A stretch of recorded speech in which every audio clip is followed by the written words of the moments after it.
Hi there, my name's Aaron Short and welcome to the Ecamm Live YouTube channel. I don't often get to say that. Thank you so much to Ecamm Live for having myself and Maury take over the channel, and thank you for putting your trust and faith in us. How you doing, Maury? I'm doing very well, thanks. I was trying to be like Glenn and Ken in the beginning of that, and it's tough. It's tough to look that cool, like during the countdown. Yeah, I didn't expect us to dance along to the music, but I think we had a good time.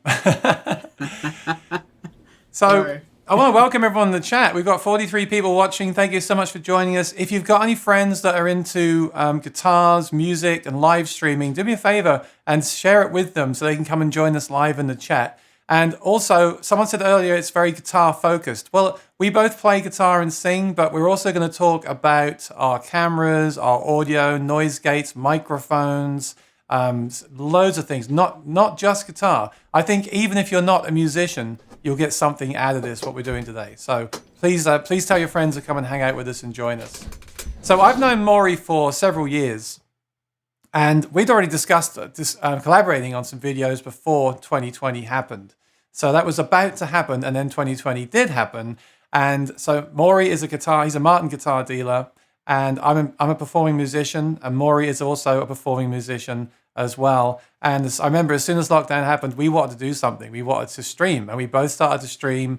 We both learned about Ecamm, and I think I started on OBS, but we soon got into Ecamm. We were helping each other out to stream and learn from each other. And very shortly after that, I did some interviews, and I interviewed Maury, and we decided to do a Monday show where I would have him on as a ongoing guest on Mondays to discuss Martin guitars in detail, because I have I'm a big fan of Martin guitars and acoustic guitars in general. So that's been awesome. And through doing that, we've grown the platform both on Maury's channel and my channel. And I like to think we've improved things. You can go back later and watch our channels and see if you agree with us or not.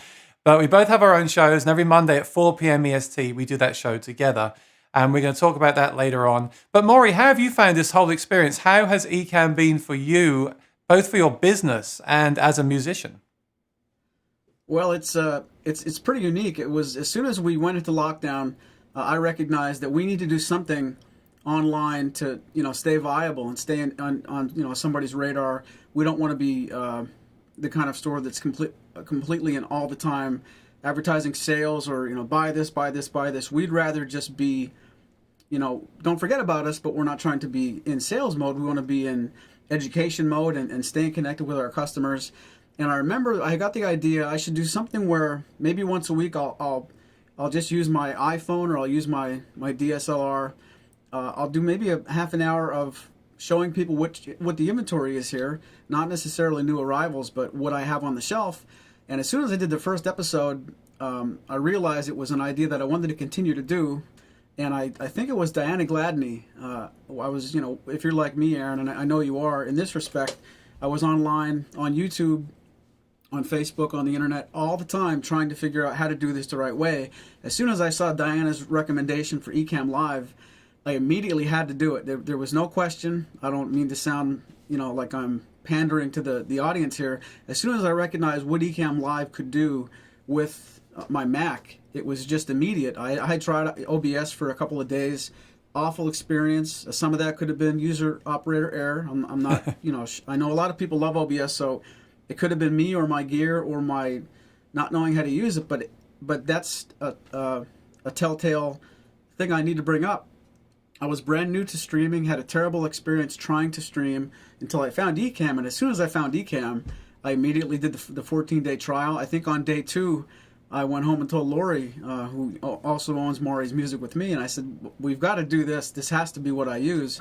And I'm lucky that I didn't go from OBS to other things and take a nice long slow ride towards Ecamm, because when I found Ecamm, there wasn't any doubt that was exactly what I wanted to do, and that was back in March. So we'll get into it, but fast forward all the updates and new features that Ecamm has brought to market since then. I mean, I was in love with it 8 or 9 features ago, so I think it's the best thing. It's completely changed the confidence that I have to bring a program in front of the camera. And it takes a lot of, not everything out of, but it takes a lot of the worry away and lets me concentrate on the music part on the task at hand and on the content, and I don't have to worry nearly as much as I thought I was going to. So in a nutshell, Ecamm completely gave me the confidence to try something I wasn't good at all, and I kind of got better as I went along, but the learning curve was so small.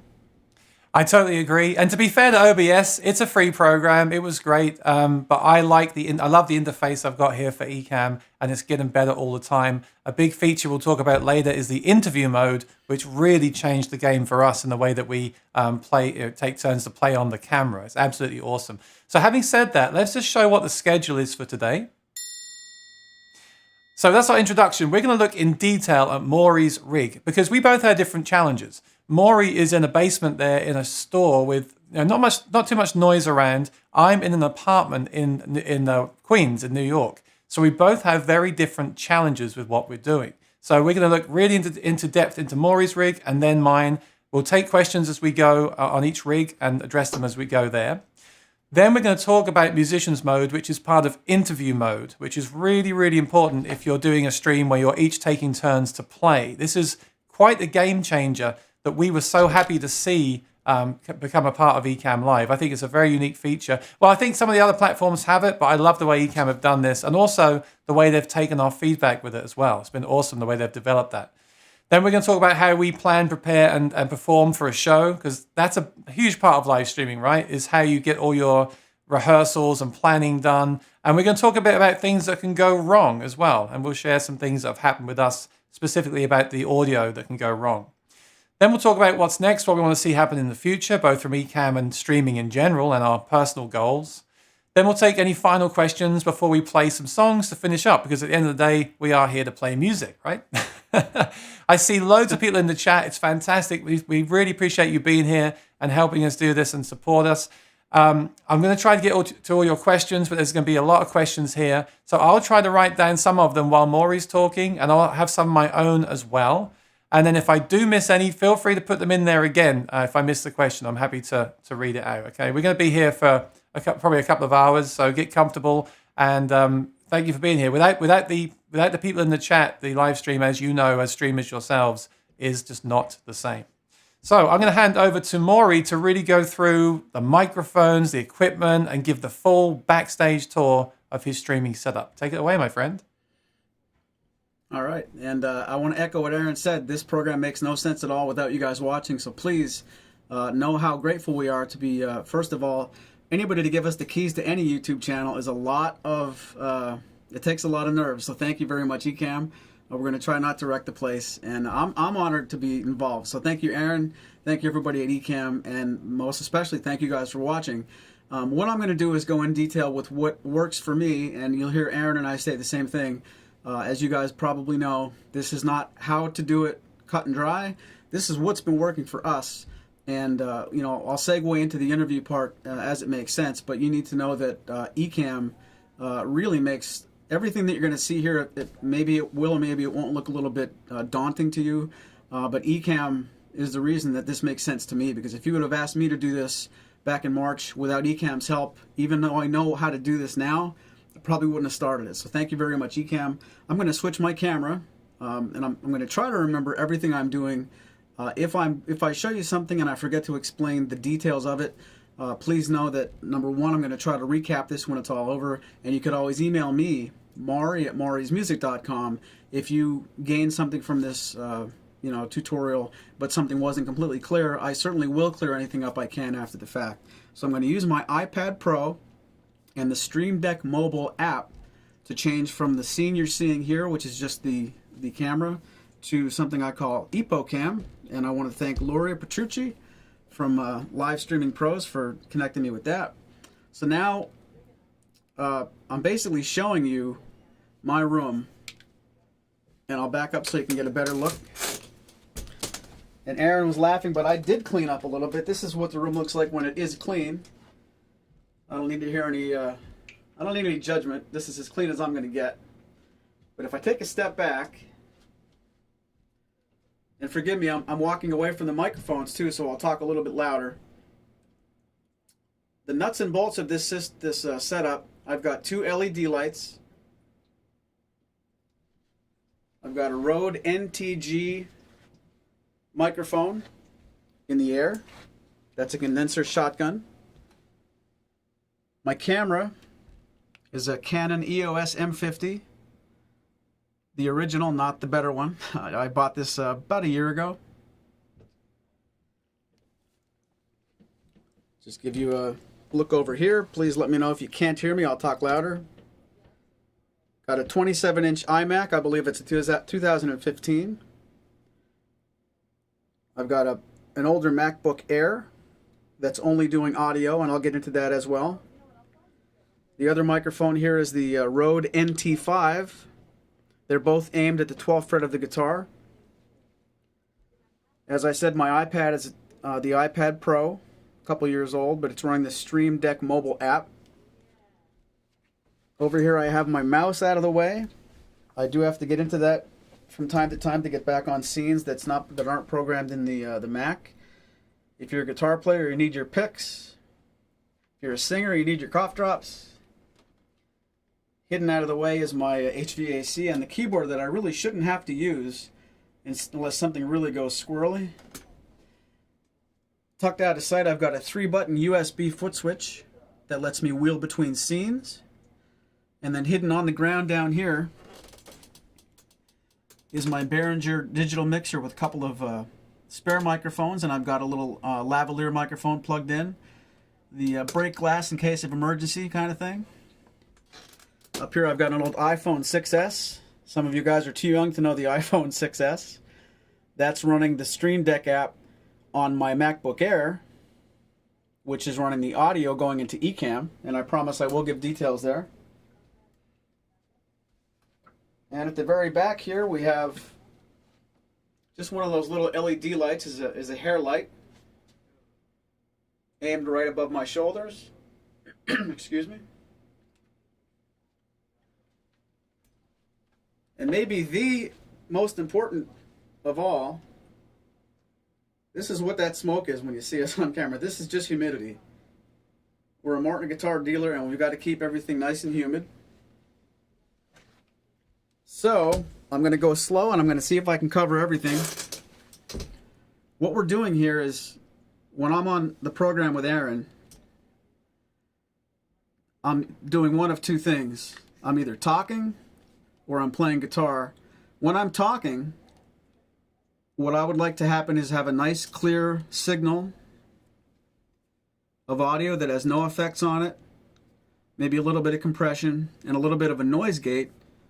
Aaron was telling you earlier that in the basement studio here that's basically built for sound, built for isolation. I don't have a problem with background noise so much, but we just have a little bit of a noise gate for, you know, sometimes if the humidifiers upstairs might be running loudly, it's rarely a problem. What I'm doing is I'm connecting my Behringer digital mixer to this MacBook Air so I can control it up here. I've got one preset that's called voice, and that is what I was describing, where there's no effects. And I accessed the switch over here on the iPhone 6S. That's going to be a terrible glare. But I've got a very rudimentary system here where I've just two presets. I've got voice and guitar. So you're hearing me on voice right now, but if I were to play a song on the guitar, it would probably be a little bit too loud and it would be dry. So what I do is I'll switch to guitar, and through programming the Stream Deck to make changes in my digital mixer's software, now what I've done is I brought the levels of the microphones down just a little bit. I've added a little bit of effects, reverb and delay, and there's no compression and there's no compressor. There's no compressor and there's no noise gate, because I want to have a completely unaffected signal so you guys don't hear any compression or gate. So instead of going over here, what used to happen is I would need to go and move both faders. I'd need to mute the microphones, and I'd have to go and deselect the compressor and deselect the noise gate. So allowing snapshots or scenes to be saved in this software is really the shortcut of it. And the shortcut of the shortcut is to be able to do it just by pushing one button. So I'm on the guitar preset now. You're probably hearing some effects. I'll go back to voice. And if everything worked right, that wheeled back to the voice preset. My voice became louder, the effects went away.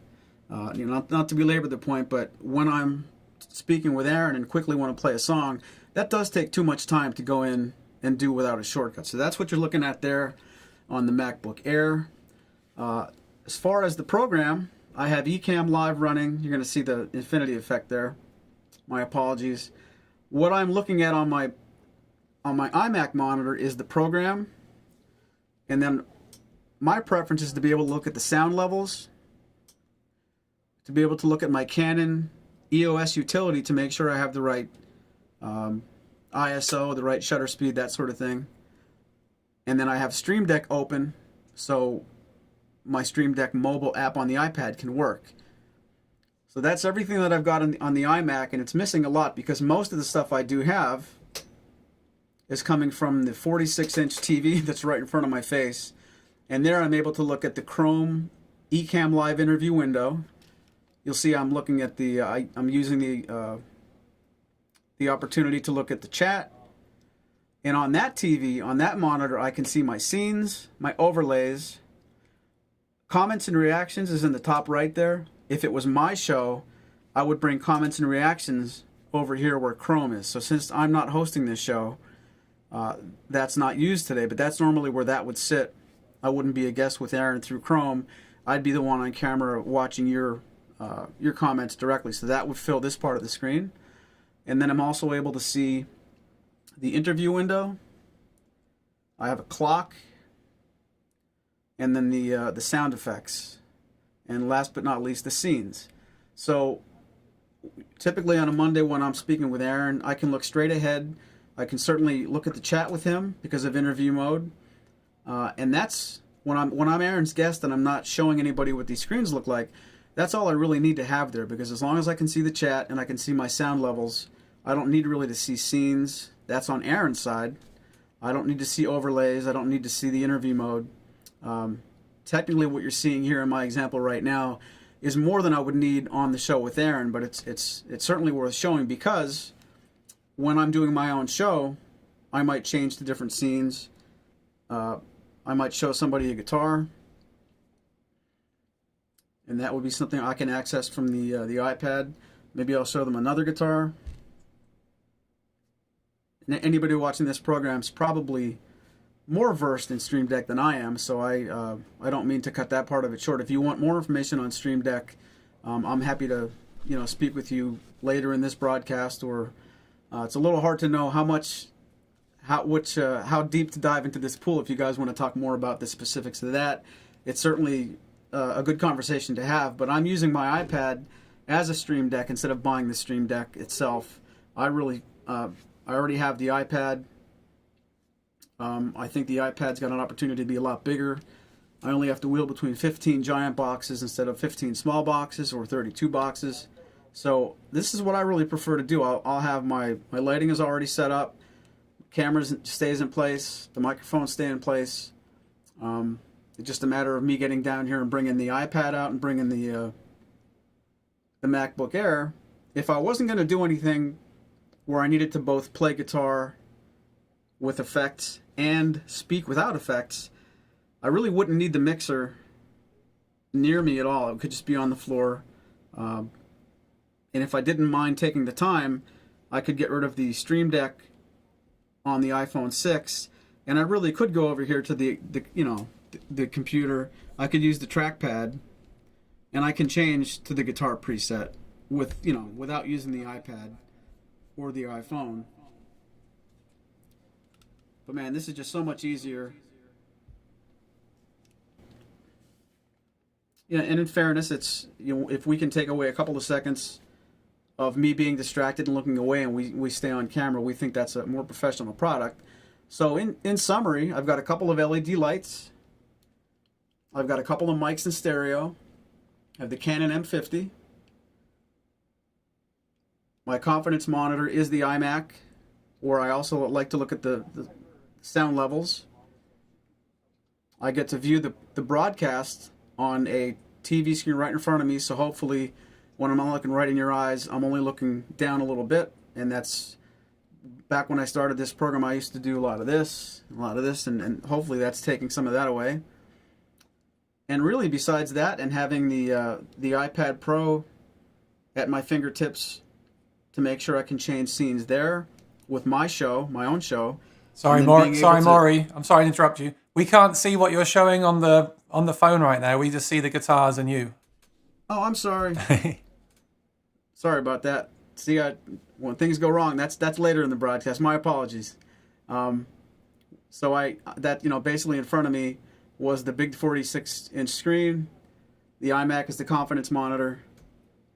But that last 2 minutes is probably worthless. If you guys have the editing software, go ahead and edit out that part of the video and watch it back later.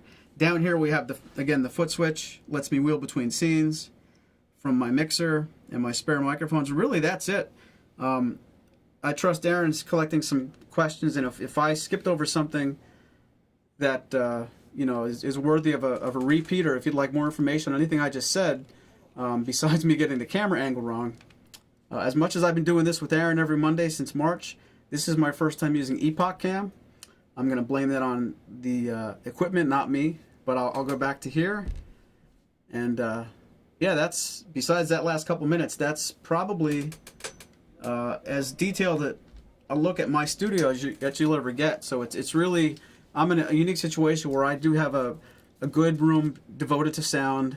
It's away from the noisy part of the store, and I don't have a lot of the challenges that Aaron might be willing to talk about soon. But that's kind of a point of view from where I'm sitting. If you guys had a sincere concern on what do I look at, what's in front of me, and I think I covered everything.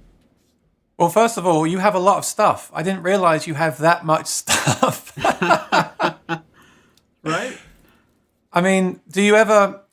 I thought I had an elaborate setup, and just last week I was waiting for it all just to kind of implode because I got all these different screens on the screen, and my iPad was connected last week, and I'm trying to do more within software now.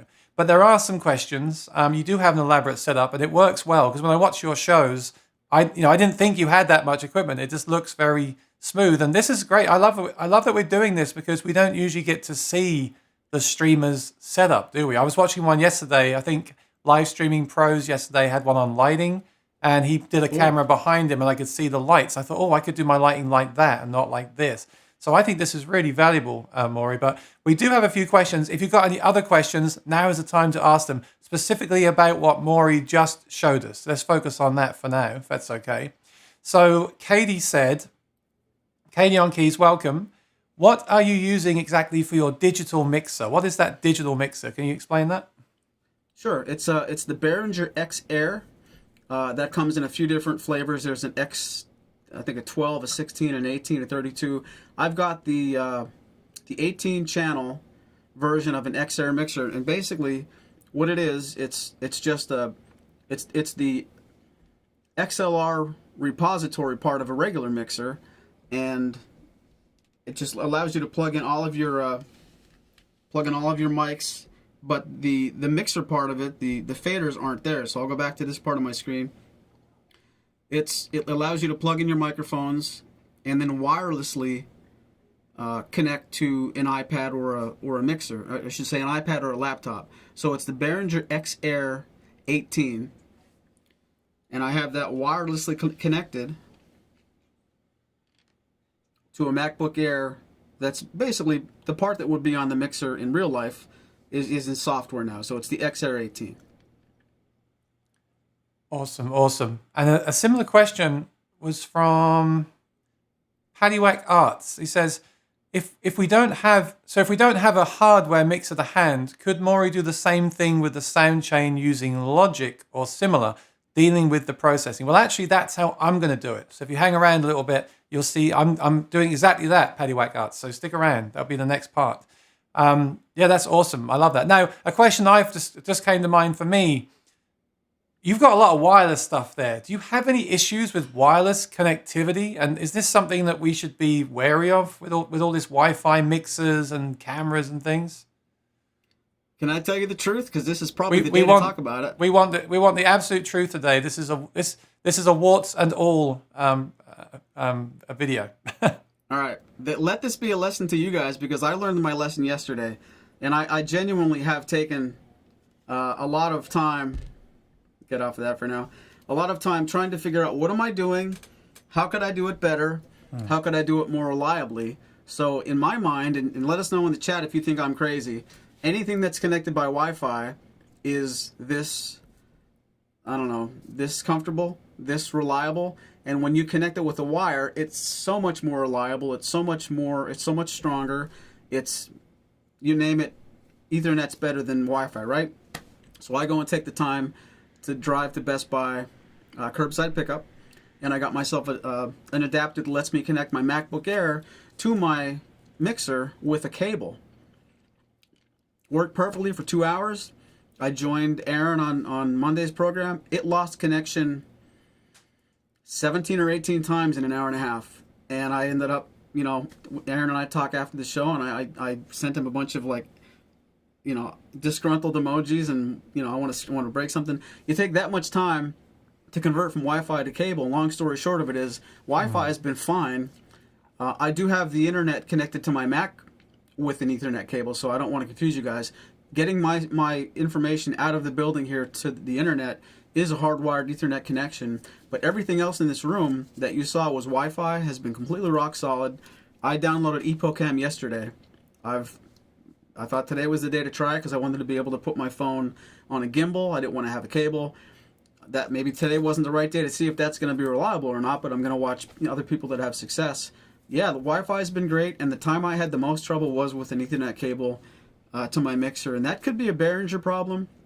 Don't let that think that there's an eCam issue, but what I want to say is, if something's working for you, maybe consider leaving it the way it is. Don't think that it could be even more reliable by changing, because in my instance, it really made me upset. So. Tim says, can you connect Xair via a hard wire? Do you have to use it in Wi-Fi, or can you run a cable if you want to? That's what I'm speaking about. You can, okay, but that's what gave me the problems.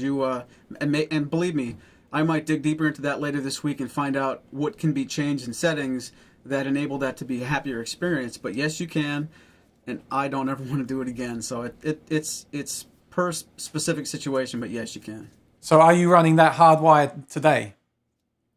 Nope. You're not. You had problems yesterday, and you're taking a risk today. Is that right? You didn't. Well, I had problems with it plugged in with the cable, so now I got rid of the cable. So sorry. Oh, wow. Yeah, I'm using that program, but I'm peeking over here just to check my levels and to see that it doesn't say connecting again, because, Wow. So you had more problems with the cable than the Wi-Fi. Entirely. That would never occur to me. I get sent a lot of gear to review on my channel that's wireless, and I feel like there's so many Wi-Fi connections around this apartment building that I just get a lot of problems with most of them. And Bluetooth. I just tried the new M1 Mac. I might talk about that later on. I had a lot of dropouts with the Bluetooth mouse. I think if you can wire as much in as possible, it's better. It's ugly. So my camera today is actually running with a cable, and you'll see the cable when I switch to my rig, and it's ugly. The wireless is much better. But if you don't need to move around, if you can use a long cable, I would say always use a cable. But it's really interesting that you're saying that your wireless today works better than the cable did. I guess that's part of testing ahead of schedule, right? Ahead of time. It is, but it was after successful tests. So believe me, take that with a grain of salt. We could find out it was my fault, but I'm surprised that I had the problem. I thought going to cable was going to be the responsible thing to do, and it just made me insane. Can you read the comments on the screen, Maury? Yes, sir. Best part is the fog machine behind his head. I agree. I want the fire coming out of my head too. Oh dear. They say you're on fire. I agree. That was a great rundown. I was almost overwhelmed. There's 3 screens, and I think that's great. That's something I was trying to do. I want to get a laptop here, a main screen here, so I can always have the main window open and not hide it with other stuff, and the iPad as another display. I want to basically make more of a rig like yours in the long run. But I do have a more compact rig, and I think it's good to know for today's show that you can do it with a more compact rig as well.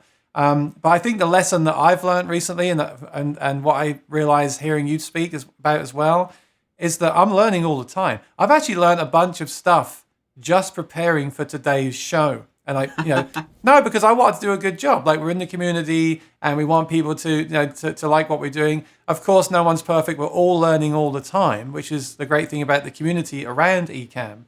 And I love that. And now there's still so much for us all to learn. But being forced to prepare for today and wanting to do an even better job than we want to do for our own shows, I've learned a few little things, and it makes me think more as well, which is a great thing. It makes me think more about what I'm doing and how I could improve it. Yeah. So I think that's great. So do we have any more questions about Maury's rig? I don't want to miss any. We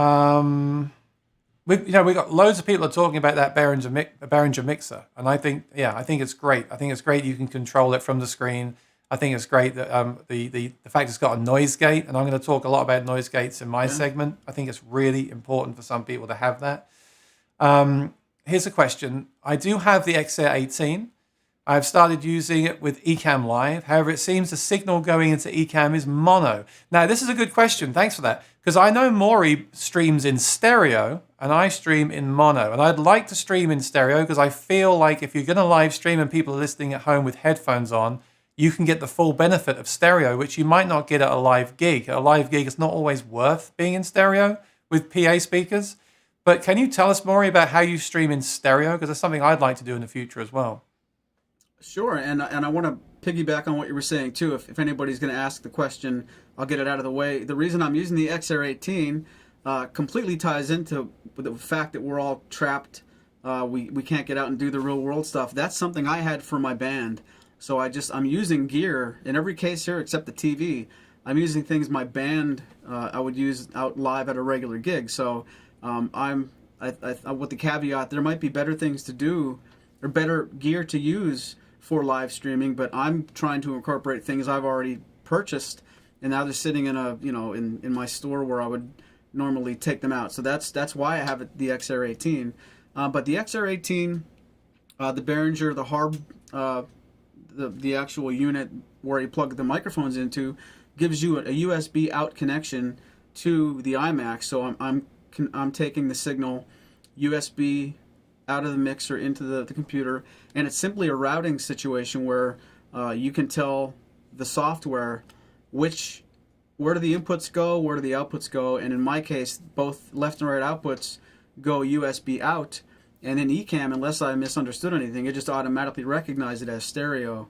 The fact that I'm panning these microphones left and right makes it apparent, but the actual signal processing, Ecamm just recognized I was connecting a USB mixer that's in stereo, and I'm not sure, I don't mean to hide any little detail, I'm not sure if there was something I had to do to get that to be recognized. A lot of people talking about foot switches. Foot switches for musicians, I think, and actually everyone, but especially if you're playing a piano or a guitar and you can switch cameras with your feet and do other things as well, I think it's really important. So I'll talk about mine later, but what foot switch are you using specifically and how is that connected? Can you tell us like the full details of that? Oh, sure. It's if you go on Amazon, it's a long Asian name, and I think there's 5 or 6 of them that are the same thing under different brands. It's the 3-button foot switch that's maybe $70 or $60. It's USB connected, and the big gripe I have about it, you can use it with Mac, but you've got to program it with Windows. So I have a little old Windows tower in the corner of the studio here, and a little Windows monitor. And if and when I have to remap those foot switches to be something different, I have to plug that into the Windows computer and do the software. But what's happening is, with that software, you can tell the computer what should pedal number 1 do, what should pedal number 2 do, and pedal number 3. And after that's saved, it stays until you change it. So pedal number 1, I'm using to activate the hotkey shortcut in Ecamm for next scene. So I think it's command right. When I step on that pedal, it's just like I went to command right, or it's just like I wheeled through the scenes. And then foot switches 2 and 3 are command 6 and command 7. And working backwards, I've recognized until Santa brings me a better foot switch, I need to figure out what's the most logical scene for those 2 foot switches. And another program I do is with a guy named Clayton, where he'll play one song, I'll play another song. So I've basically mapped my scenes to fit Command 6, Command 7, and when I'm playing with him, if I step on the middle scene, it brings up a full shot of me, and if I step on the third foot switch, it brings up a shot of me and then a small picture of him. So when he's playing guitar, I can use the Stream Deck, and I don't need the foot switch, and I can be switcher guy.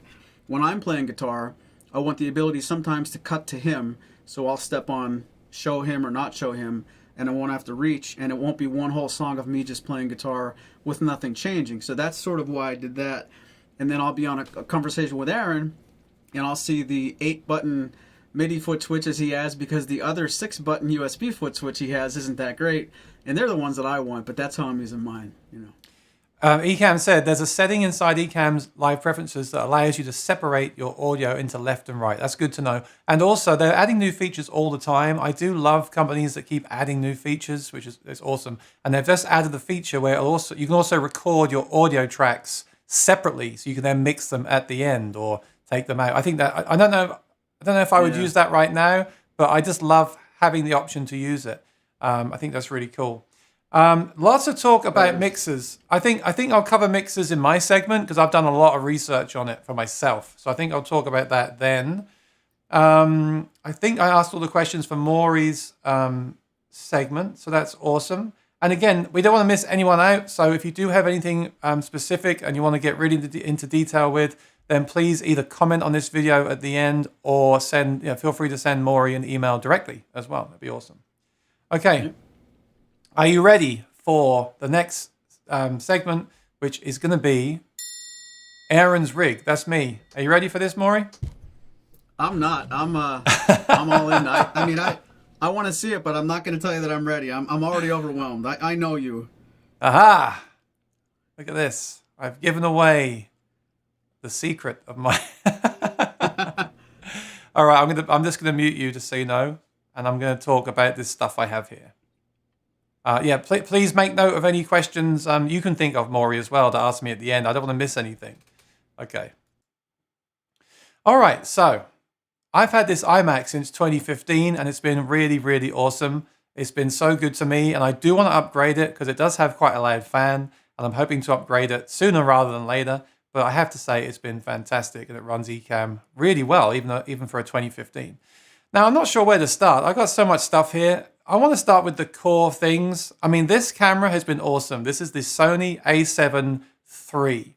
When I started streaming, it would shut down. And I had some pretty high-profile sort of guests on, like Chris Martin from Martin Guitars, and people that I didn't want that to happen with. And it happened in my streams. And I realized it's just one setting on the back to change the temperature where it will shut itself down. So if the a7S III is great. I've tried some other cameras that will shut down as well. It can get pretty hot in here. Obviously, the lights are on the camera. And again, it's an apartment in New York. So the heat is either crazy hot or not on at all. So this camera has been awesome, and I highly recommend it. And I've got that wired in. I've also got a dummy battery, so it runs off the mains power. So that camera, I can leave it on for hours. It just never shuts down, knock on wood. It's been absolutely fantastic, and I love the quality of it as well. It's really served me well.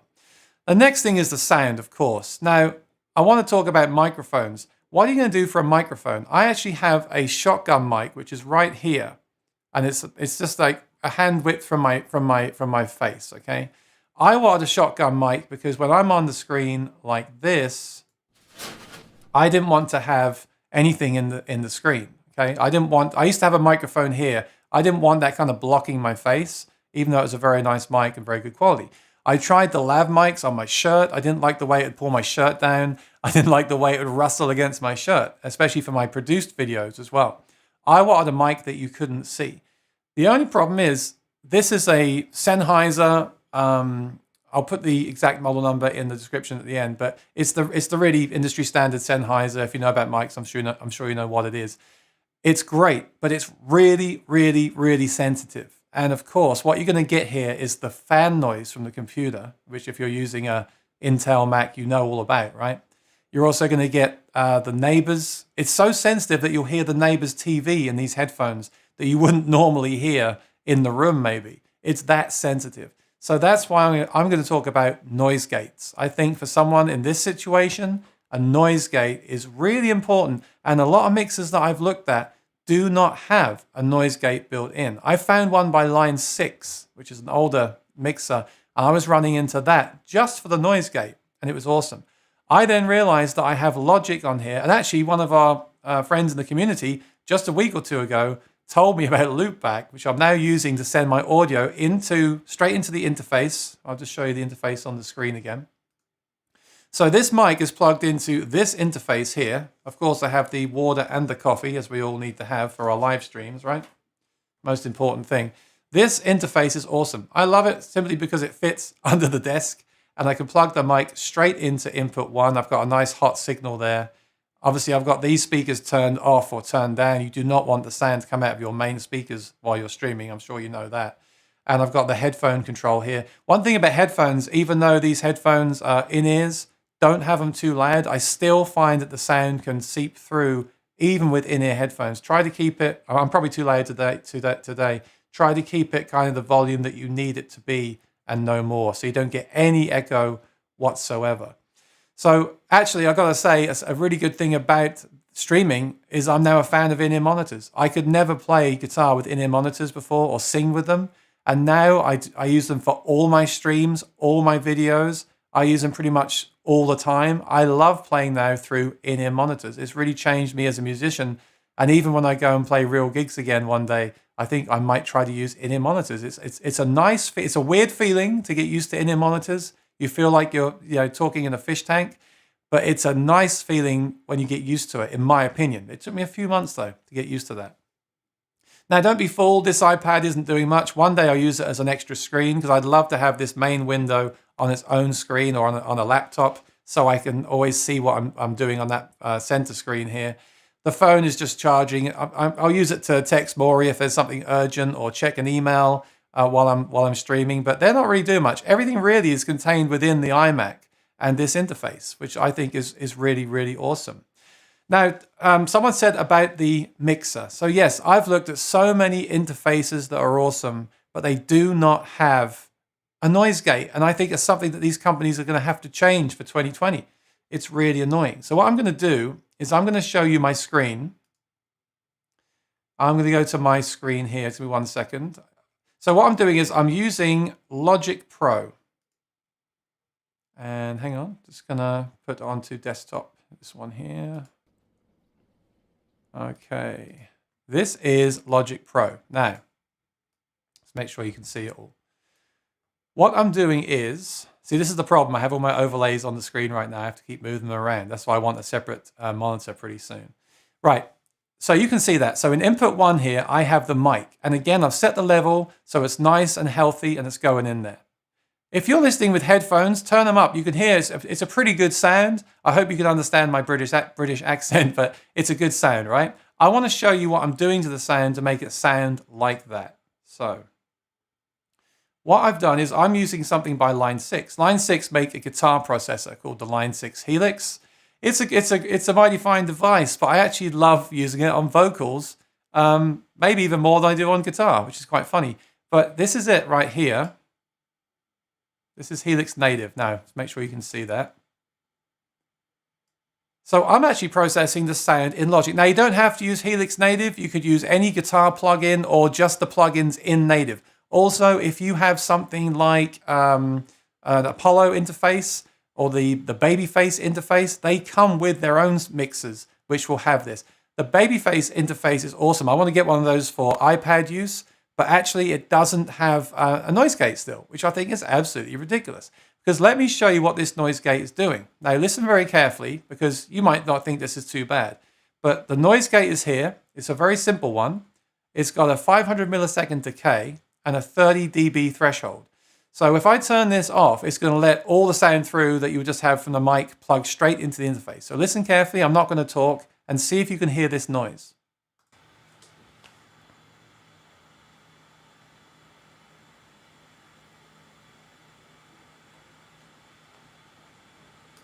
Now, you tell me, I'm interested to know. Does that bother you? I can make it worse. I can turn on the humidifier as well. This is just as an example. Here's with the humidifier running, which I wouldn't normally do. When I go live, I want everything off. I want it to be as quiet as I can. I don't want to use noise gates to remove noise. I want them to improve the sound I already have. But this is without the noise gate.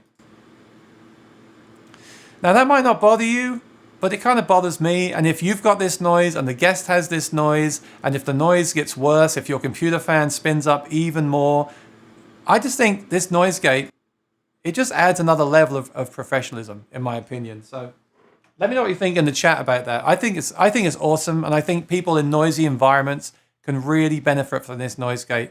And actually, it's something that I'd like to see maybe Ecamm include one day. So it's kind of built into the software. I just think it's so useful for live streaming. Now, I then have a block here. I can actually add any effect from this that I want through Logic. I could even add special effects like this. Hi, my name's Aaron Short. Hi, hi, hi. Yes, I don't know why you'd want to do this, but maybe for a special occasion. I know, you can have hours of fun messing around with these. Look, check this out. Hi, please subscribe to my YouTube channel and don't delay. Okay, so that's just silly things you can do, change your voice. But seriously, that noise gate for me is priceless. Now I also have this thing, this is called a compressor. I love the compressor in Logic, in Helix Native, because you can see what it's doing. Sometimes with a compressor, you know, I've been a musician for all my life, and I can't get my head around compressors. I'm like, is that working? Have I said it right? Of course, you use your ears to hear if it's too compressed. But this is awesome because it shows you what it's doing. So right now, look, it's reducing when I speak loud by -6 dB. Yeah, -9 that time, to keep it a bit more the same volume. The quiet stuff louder, the loud stuff quieter. There's also a limiter, which is a different thing. That would really squash the sound. It would stop me being too loud if my voice was changing a lot. So you could use both of those if you want to. You can have as many blocks on here as you want to. Then I have a basic EQ. It's a really good thing, especially if you've got a low voice like mine, to do a low cut around 80 hertz to 100 hertz, depending on your voice. I can show you what it's doing if I bring it all the way up. Look, now I've lost all the low end in my voice, and it was actually hurting my ears because it was so harsh. So I want to cut some of that mud and rumble. Also, if you have like a rumble from outside the building, like drilling or something, if there's like a low, that might cut some of that out as well and clean that up. And if you want some high end, you can add it here too. So you can use the EQ to shape the sound of your voice and your microphone. I love my microphone. I spent good money on it, so I don't want to change it too much. But it's nice to have that control. And that's nothing. I could do more than this if I want to. And I can also use this on my instruments as well. So this isn't a plug for Line 6, but I guess it kind of is. But I think the noise gate works great. I think this works amazingly well on vocals, and I can use it for my guitar as well. So what's happening is, that's my mic here. And you can't just run that into Ecamm. You have to use something called Loopback. Now, Loopback was actually I discovered through the community on Facebook, which is awesome. So thank you for showing me this.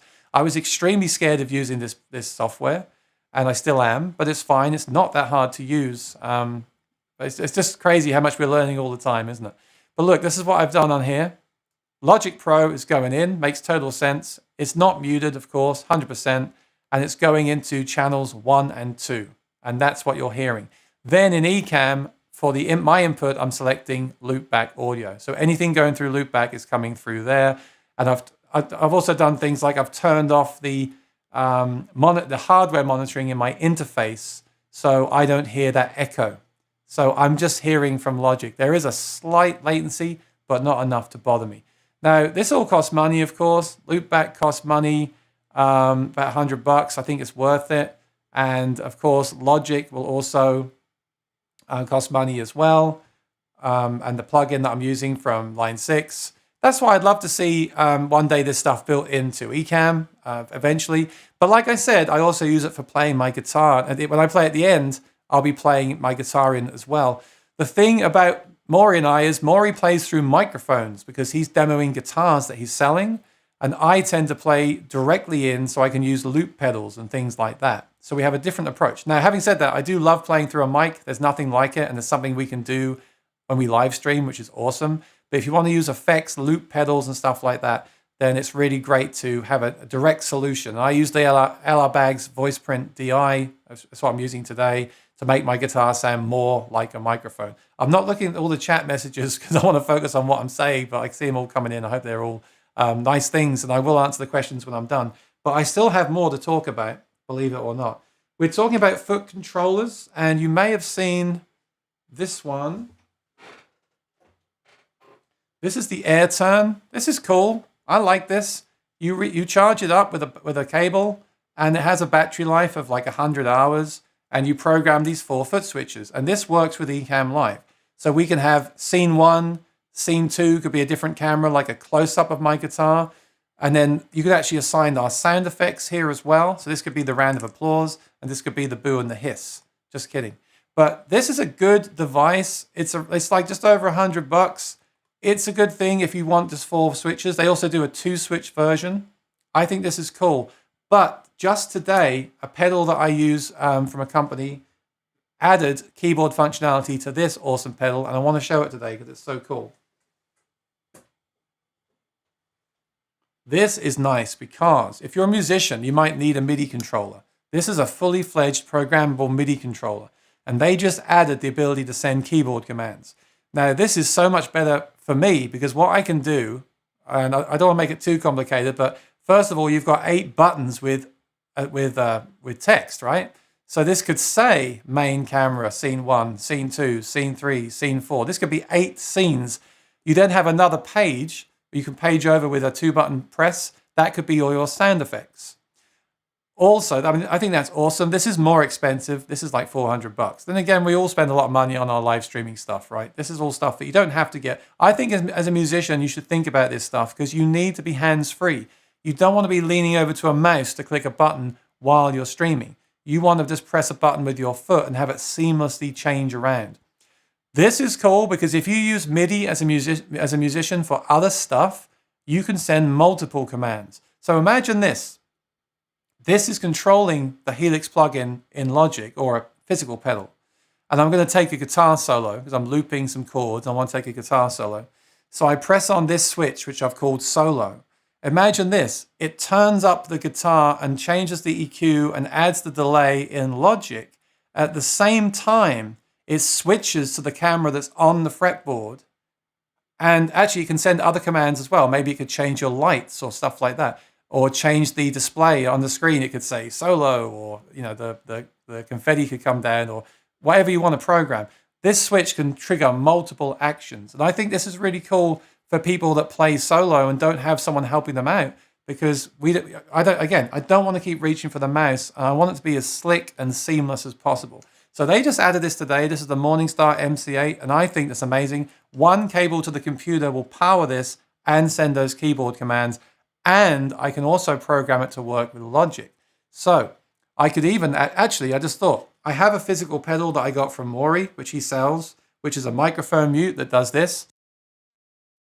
Yeah, mutes me completely, right? That's awesome. It's wired into the microphone. But with this and the Logic setup, I could actually press a button and it mutes Logic, mutes that track, or adds a volume block that mutes that channel. So I can actually do the same thing with this. This pedal, if you're serious about playing an instrument and live streaming, I think is quite a game changer now they've added this feature. Because you can control basically everything, your sounds, your scenes, and I really hope one day we also get MIDI commands or keyboard commands in Ecamm for the comments. Imagine if you could bring up the last comment that was shown, stuff like that. If we can control everything with our feet, then we can focus on playing the music. So I think for musicians especially, and everyone of course, but especially for musicians, something like this is really, really useful, and I'll be using this going forward in my live streams. So that's the Morningstar. There's the MC3 if you just want 3 buttons, the MC6 and the MC8. I always say that the more switches, the better. I love the way they're angled as well. Like the ones at the back are higher than the front. This is a really great device that I'm really finding a lot of use from. So that's my microphone. That's my interface. I'm plugging the guitar in direct most of the time to loop and things like that. My lighting is still a work in progress, as is my background. But I basically have 3 lights hitting the back wall and reflecting back because I'm not a lighting expert at all, but I don't want that overexposed look, right? So I'm reflecting the light over there just to get the most light that I can. I just discovered that I'm not using a full frame lens on my camera. It's a crop lens, although it's showing enough screen for me. I'm not sure if it's downgrading my quality, But I love this. I often stream in 4K, 60 frames a second, and it's absolutely fine. So I don't really want to change things if they're kind of working for me right now. I'd rather work on my content and my graphics. And even the graphics here are quite a new thing. These are from Live Streaming Pros. And just adding the graphics has been a big thing. Just the last 2 weeks or 3 weeks, I've been using the graphics and things like that. So that's been really cool. So unless something comes to me as I take us back to Maury, I'm going to ask you if you have any specific questions. Well, I did. Nice sound hole snip there. I did. I looked at some of the chat while you were doing that, and probably the most recurring question is, what about latency when you're connecting your DAW into loopback into Ecamm? A lot of people in the chat were curious about that, so much so that I caught some nice conversation where the helpful people at Ecamm are actually in the chat, ready to assist people, off the air. But what is the deal with how are you getting around latency, or are you seeing some latency with your setup? So as you know, I tried this a few weeks ago. Maury and I were trying to figure out a way to play at the same time and beat the latency. And it's really, really hard to do. And we're not able to do it. And I don't know if we ever will be able to, because latency is just a thing on the internet. But having said that, the loopback was suggested to me from one of our friends in the community. And it's working great. I don't hear any latency. What you have to do is disable your hardware input. Because obviously, if you're recording vocals at home, you have the hardware, you hear the sound directly through the interface. So there's no latency, because latency is very off-putting.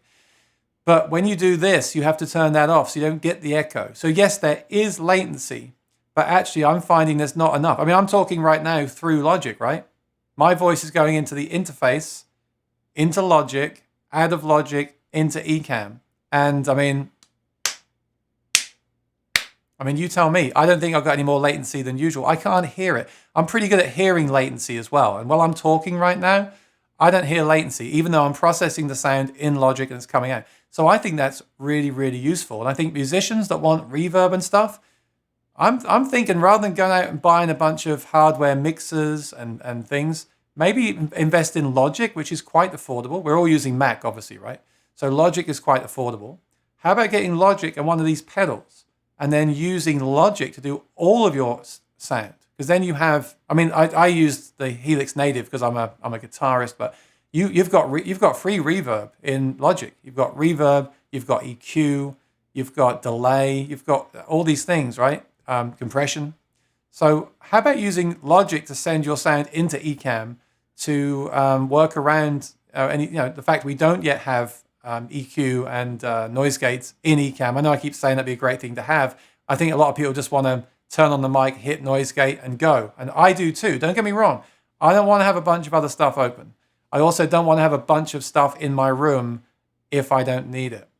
And I can honestly say, again, knock on wood, the last few weeks since I've been using this setup simply to clear up the room, I've not had like Logic hasn't crashed on me or anything like that. That's what I fear sometimes. Having said that, I got quite nervous watching Maury because I'm like, man, he's got an iPad, a laptop, an iMac, a wire here, a wired pen. You've got so many things in the chain that could potentially be a problem to find before you go live as well. No. So I don't know. I mean, I like I said, I just tried the M1 Macs that don't have they have a fan. The fan will come on, but not like an iMac. An iMac gets crazy. But here's the funny thing. I still needed to use the noise gate. There's still other noise, but there's less noise. Again, the quieter you can get the room to start with, the better. You know what? If you really, really can't get the noise away, then don't use this mic. Use a dynamic, regular singing mic. If I use my regular singing mic, because it's right up to my face, if I use that in here, I can have the AC running, the window open, the construction workers in. You won't hear it. It's great. So that is an option. You don't have to do this. The guy yesterday had a headset on. Why not? It's fine. Yeah. I think the good, clear sound is so important, but using these plugins is a way to remove it with the noise gate. Again, be careful. Don't use too much. Don't cut off your sound or this kind of stuff. But I think the reason I'm pitching Logic today is because musicians need well, first of all, you need Logic to record your song, so why not buy it anyway? And second of all, why not route that into Ecamm and use that to process your audio? You've got it all in one. It's the money you save on buying a mixer, buy the MC8, plug it in with one cable, and program it to do all your scene switching and stuff like that. Actually, did I show? Yeah. You told me to watch the comments and not just questions, but you should get you're going to get the good with the bad. Ecamm Live is on record saying your desk is organized. Only for today. I didn't actually do a demo, did I? Because there was one day I was going live with the other pedal, the air turn, and it wasn't connected, and it was driving. You know how it is when you're about to go live, and especially as a performer, we want to play our music, right? And you're like checking the levels and checking this and checking that, and imagine if a wireless pedal doesn't work. So I had that with the air turn, probably my mistake, but it'd been absolutely fine, and it didn't work, and it wasted like 30 minutes. I got stressed out, and I ended up just using one camera. Now with this one, again, it's hardwired in. You do have to make sure Ecamm is the active program, but it's all programmed, and it's easy to edit this also with the wire on their editor, which you get with this as well. It runs in the browser, really easy to program. And then I've got button 1 here. So you see, this is a different scene in another. This is from my concert show. But here's that camera again. You see how quick that is? Look, no problem, right? So I love that. This is still a beta software, but the fact that beta is this, I think it's brilliant. And like I said, if I can program that to turn on my guitar boost and switch the camera at the same time, well, I'm done. I love that. I love that. I want it to be simple and easy as a performer, and I don't want a bunch of stuff that can go wrong. So, did I have any specific questions on the other stuff that I spoke about? Not that I could tell, except latency was the big one. It looks like a lot of the guys in the chat here are interested in doing mixers in general. There were some comments about other brands of mixers, and a little bit of a thread got started where somebody was using the Bose T4S, and that brings up, I have the Bose T1, showing my age here, the original Bose little mixer, and I was going to use that before I got into any of this other stuff, but it's not stereo, so that turned me off there. And to piggyback off of Aaron's comment earlier, the Orchid muting DI is what he stepped on to mute himself. I actually used to use 2 of these, but we sold out. We sell them and we use them, so when we got a couple of other extra orders, I fulfilled the orders and gave mine away. So, but that's another way to mute yourself on the floor.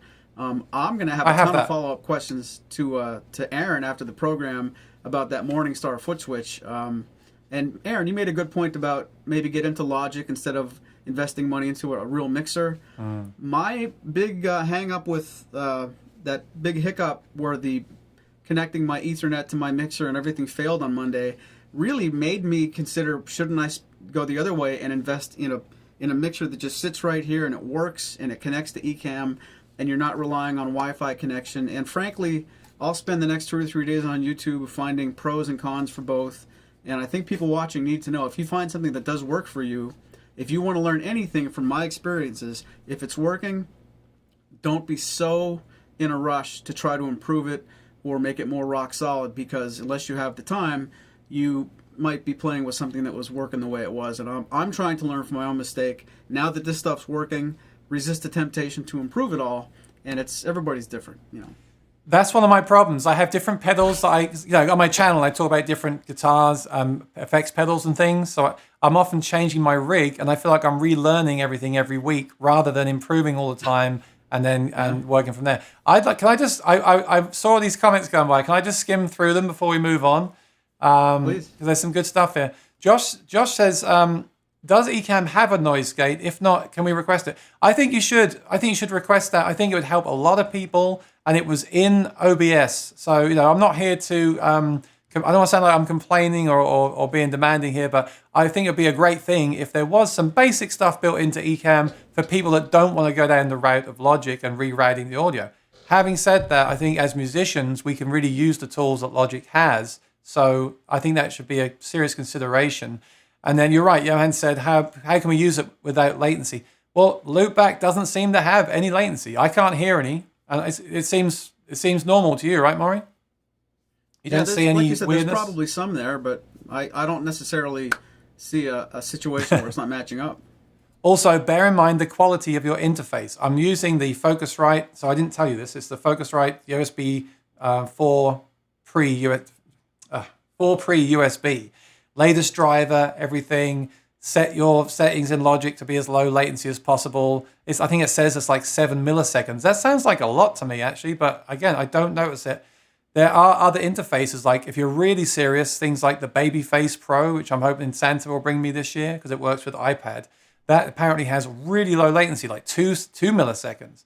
So you could use that if that worries you. But this is not a problem. I'm having no problem. I highly recommend Loopback. They've just updated it for Big Sur and M1 Max, I believe, and it's working for me great. It doesn't even open. When I restart the computer, Loopback doesn't even open I don't have to open the program. It's just working. So I highly, highly, highly recommend it. And I wouldn't, I would be really against it if there's any issues with crashing or latency. I'm talking here like it's normal. I absolutely love it. British accent, watching it from London. Hi, welcome, fellow Londoner. I'm actually in New York, but I'm an Englishman in New York. Johan could hear the noise. I mean, I feel like some of us are more sensitive than others. It bugs me. I don't want any noise, so that's why I run the noise gate. And yeah, that fan, can you turn it off and talk? That's what I did. I turned off the noise gate, and you could hear it. There was a time when if I shared the screen in Ecamm, it would like flash and glitch and the audio would be out of sync. Like I did a pedal demo one day live and I played over a track and my playing was out of sync with that, like it is when we try to jam together. But it's gotten better over time. I'm sure with improvements, new updates, and even like Mac updates, it seems to have improved. My advice on that stuff is just do a test. Test your gear. Unless you go out and buy the same gear that I have, which I wouldn't think is a bad idea because it's working well. I'm pretty fussy about this stuff. Whatever gear you have, just test it. Do a stream to a private server, unlisted server, or just record to your hard drive. Just test it out and see what works and what doesn't. So that's part of the preparation we'll talk about later on. Josh said, yeah, big difference. Noise gates are essential, said Tim. The gate makes a wonderful difference. So everyone was a fan of the noise gate, and Maury's using a slight noise gate now as well. We had a guest on Monday, and they had it was great. It was the Martin Guitar Custom Shop, fantastic interview. We prepared as much as we could. It went really smoothly. It was great. But he had a laptop with probably a PC with a noisy fan or something, and the mic is built into the laptop. And I'm not going to ask my guests to go out and buy an iPad or an M1 Mac for an interview. So you have to plan with these, you have to accept these things sometimes, that there will be noise. But I think it's great that Maury and I did not have the noise, because if you had 3 or 4 guests that all had their fans roaring, it could be I don't think it really matters when I listen back to people that do have the fans running. I don't think it really matters.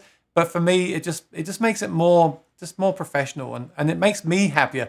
It's like when they talk about, why do you buy a $3,000 guitar and not a $300 guitar? Or why do you care so much about your sound on stage? It's because I care. I don't really care if there's some fan noise. And I agree. A lot of people out there probably don't even hear it.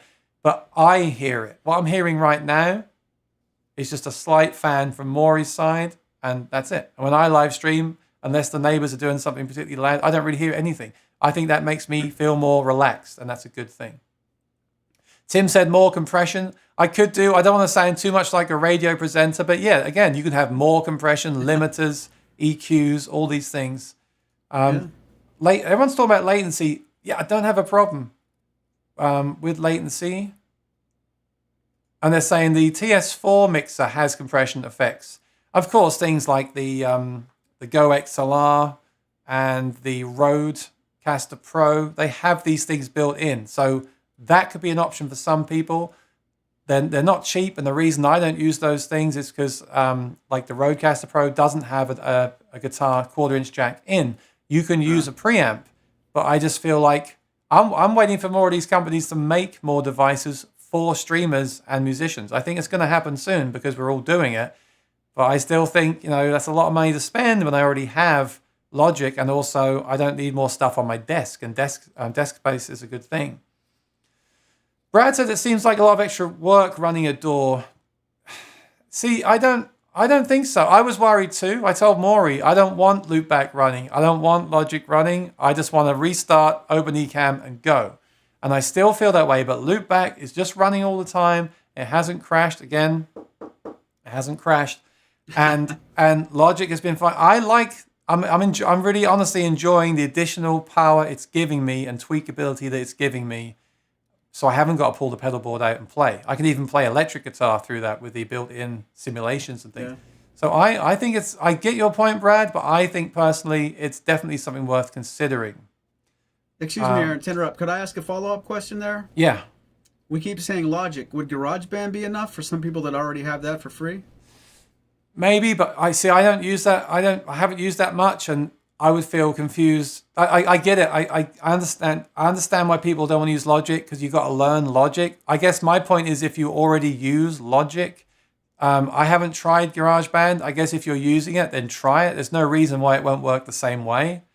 Or any DAW, anything like that, yeah, would be fine. And Brad said there's another. Yeah, there's loads of plugins that do it. All I can say is I've been using Loopback, the paid version now for a few weeks, and I've had no problems. And that's all I can really say. There's loads of programs that do it. That interface I mentioned, the Babyface Pro, actually allows you to loop back as well through its mixer. So there's just, I was going to say before we started today, there's a million mics and interfaces and mixers, and I haven't tried them all. And I'm sure there's some things that would be better than what I'm running. But all I can really say today is what I'm using right now and how it's working. But yeah, I don't know. Some people are saying they've had latency with loopback. There's so many things it could be. We could do a whole episode on that in the future because maybe you've got your hardware monitoring on. Maybe you haven't set the lowest latency in Logic. Maybe your interface is too high latency. Obviously, you need to have a good interface for this and stuff like that.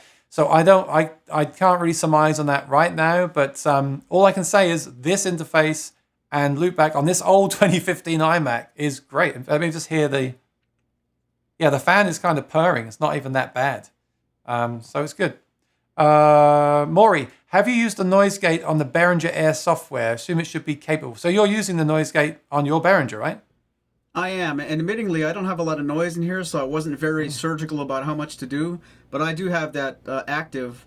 It's not as aggressive as Aaron's noise gate, but neither is my noise. So the answer, yeah, I have the noise gate activated. Steve said they introduced latency with Jamulus. Yeah, I mean, playing is a different thing, isn't it? That's a different subject. I'm talking about talking through the mic. Someone was talking about how good Jam Kazam is. Well, we tried that last week, and then we couldn't get it to work, and then I got it to work, and then I got in a room with some people, and they sounded like they were singing behind a brick wall. It was a horrible experience for me. Of course, it's great if you know the people, but it was like a bunch of people in the UK late at night on a Friday that were drinking, and then me here trying to get this thing working, and it just sounded like we were having a band rehearsal, and we were all standing outside different studios, and everyone's been drinking. It felt like that. It wasn't a great experience for me, and I hope all this stuff gets better. Tell the other part of the story quick.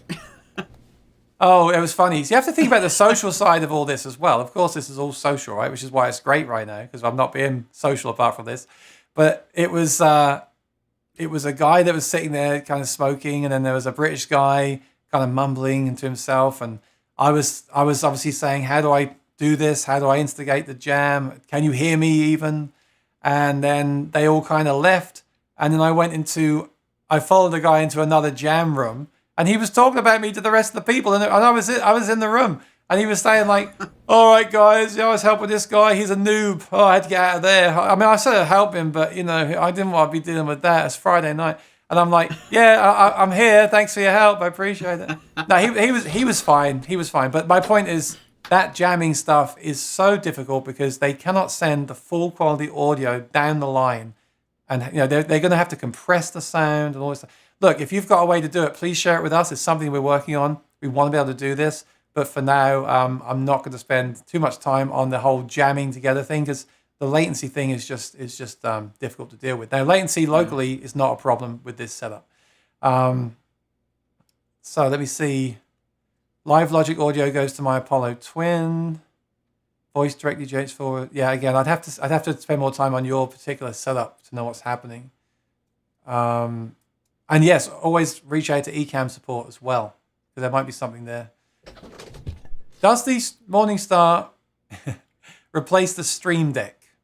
Well, I tried the Stream Deck on the iPad, and I mean, it's using your hands, right? My whole point with the Morningstar really was I watched someone play piano, and I just thought, how cool would it be if while he's playing, he could just tap a button and it switches to his hands, and he taps a button, it switches to his face. He taps it switches to the piano strings. You know, you can't do that with Stream Deck. Unless I'm mistaken, you use that with your hand, right? You press the buttons, right? Yeah. So I'm thinking this is, as we're talking about musicians today, of course, if you're a singer, then great. Maybe that's a better option. I'm thinking if you play a harp or a guitar or a violin, if you can just tap on a button and it changes the camera, it's so seamless. The buttons are nice and quiet. They're not like loud buttons. So, and also the screen, you can look down and see, that's going to be that camera. Some things don't have the screen. So that's why I recommend that as a MIDI controller to musicians. So Maggie says, I'm a beginner and want to use reverb when I sing, and I have a good mixer into an audio interface. Will that work? Yes, Maggie, it will work because you're just sending your signal into the interface with the reverb on there already. So that's fine. And I would do that too. If I had a great mixer with a great noise gate and all these things, I would use that. But I actually found that the noise gate in this program I'm using in Logic is better than it was on the mixer I had. So I thought, why am I running through a mixer that I can't even reach from here that's taking up space when I can just click over here on the screen? And when I get my 2 screens set up in the future, I can have that Logic window just on the laptop, and I can just sit there and tweak it as I go. Oh, yeah. So I think I'm just a big fan of that right now. Okay, there is an app. There is a MIDI controller app for Ecamm Live in the App Store. I did download it, haven't tried it yet, but it doesn't control everything. Just bear that in mind. It controls a lot of stuff, but not everything. A big thing for me in the future is to get these comments on the screen, because I always want to show people's comments. I always want to, and today, forgive me, we've got so many comments, I haven't put them all on the screen, but usually I'll put all the comments on the screen as we go. And if I can do that while I'm playing the guitar, that would be cool if I could control that. And even put on stuff like my lower thirds and stuff like that. If I can flash those up while I'm playing, that would be a really cool thing as well, right? Mm-hmm. Definitely. So for me, the foot control just makes so much sense. Definitely. I was going to say, so as I'm playing, I could do something like this, and that could just pop up while I'm playing. Okay, or I could do this while I'm playing. Wouldn't that be cool? Just so seamless. And again, a comment. Imagine a comment. I want to see that. I keep talking about it. I want to see that in the future. Or I could say, "And happy holidays, everyone." So if I could do that with my, if I could do that with my feet, that would be a big thing as a guitar player. Just remember, I'm playing guitar. I don't want to be reaching over for the mouse. Okay, that's the whole reason with the foot thing. It's not the latency between the performers that's an issue. It's a lag between audio and visual. I agree. There's so many parts of that puzzle with the playing at the same time. There's always going to be latency. The latency will change, and there's so many parts of that we haven't. It's something we really want in the future, but that's still a bit of a dream for us. I Show You Audio Capture is a free alternative to Loopback and works great. Okay, so check that out first then. Thank you, Michael. Cool. Try Jamulus for playing together. It works, but only if you have a good interface. Okay, so Jamulus is something that we can try. But even then, I feel like they're going to downgrade the sound a bit, aren't they, as well? Stuff like that. We'll try it. When you do a test in record-only mode, will your recording represent exactly what folks will see and hear on Facebook Live and YouTube? I say yes, but if you really want to be sure, do a private stream, unlisted stream to YouTube, and then watch that back. So you're hearing exactly what people will hear and see. Definitely. Ecamm Live. For me, when I'm on live, the Ecamm Logic Pro, because I started Logic, my Pro will start to hit and making noises. That's the thing. This is all based on your computer. I can't believe this 2015 iMac that we have is so capable.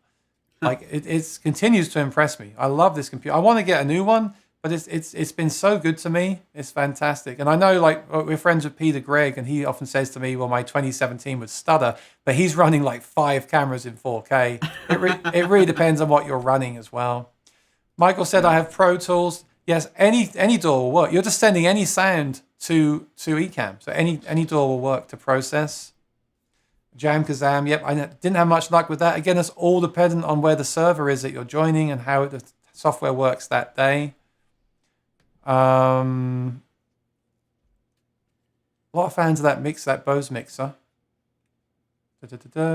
So someone wants the ability to insert the plugins into Ecamm. See, yeah, but well, I'm going to say, why not just use the Logic? And again, you got to buy Logic. You got to get it across. I get it. Yeah, I would love it to be self-contained. My fear with Ecamm is I don't want it to get too bloated and confusing for both me and others. But I also would like a few more features, especially for audio as well. So that's a cool idea, though. Well, I definitely think it should have a basic like a slider that brings in noise gates and EQ and compression and stuff. Like just for people that don't want to deal with this stuff. We're all musicians today, I presume. Yeah. We don't mind this. We're musicians. We're used to it. But some people that are just talking don't want to deal with this stuff. That'd be good for them. But in fairness, not to interrupt, I wouldn't be surprised if they put a very basic noise gate in there in another update and it stinks. It's going to be that, well, it's in there, but it's not usable. So if I'm being as honest as I want to be in this very candid conversation, if you're going to put it, if Ecamm considers putting a noise gate into the product, it's got to be better than the one in your mixer, better than the one you're using in the pedal, or we're going to sort of just eke back towards them too. So that's how I feel, you know. Yeah, I'm really just talking for people that want to stream and talk and don't want to use Logic. They know nothing about that stuff. I think as musicians, if you got Logic, then you kind of owe it to yourself to try it because it's so good. Rob says, I had a meeting with Glenn and Ken, brought my setup to their office and suggested several audio improvements. They're working on it. Awesome. Ooh. That's really good. I think that deserves a... buzzer beater. Logic is amazing. Looks like Scarlett. Yes, it's a Scarlett 4 pre-USB. It's been very good to me. And actually, it started to crackle. It just probably needed to clean, but they sent me a replacement. Very good company, wow. I have to say. Yeah. That's why I just scanned through here. I have Cubase 10, but not on my Mac with Catalina. So you could use Cubase as well, yes. I don't know what plugins it has, but any plugins that work for those things will work.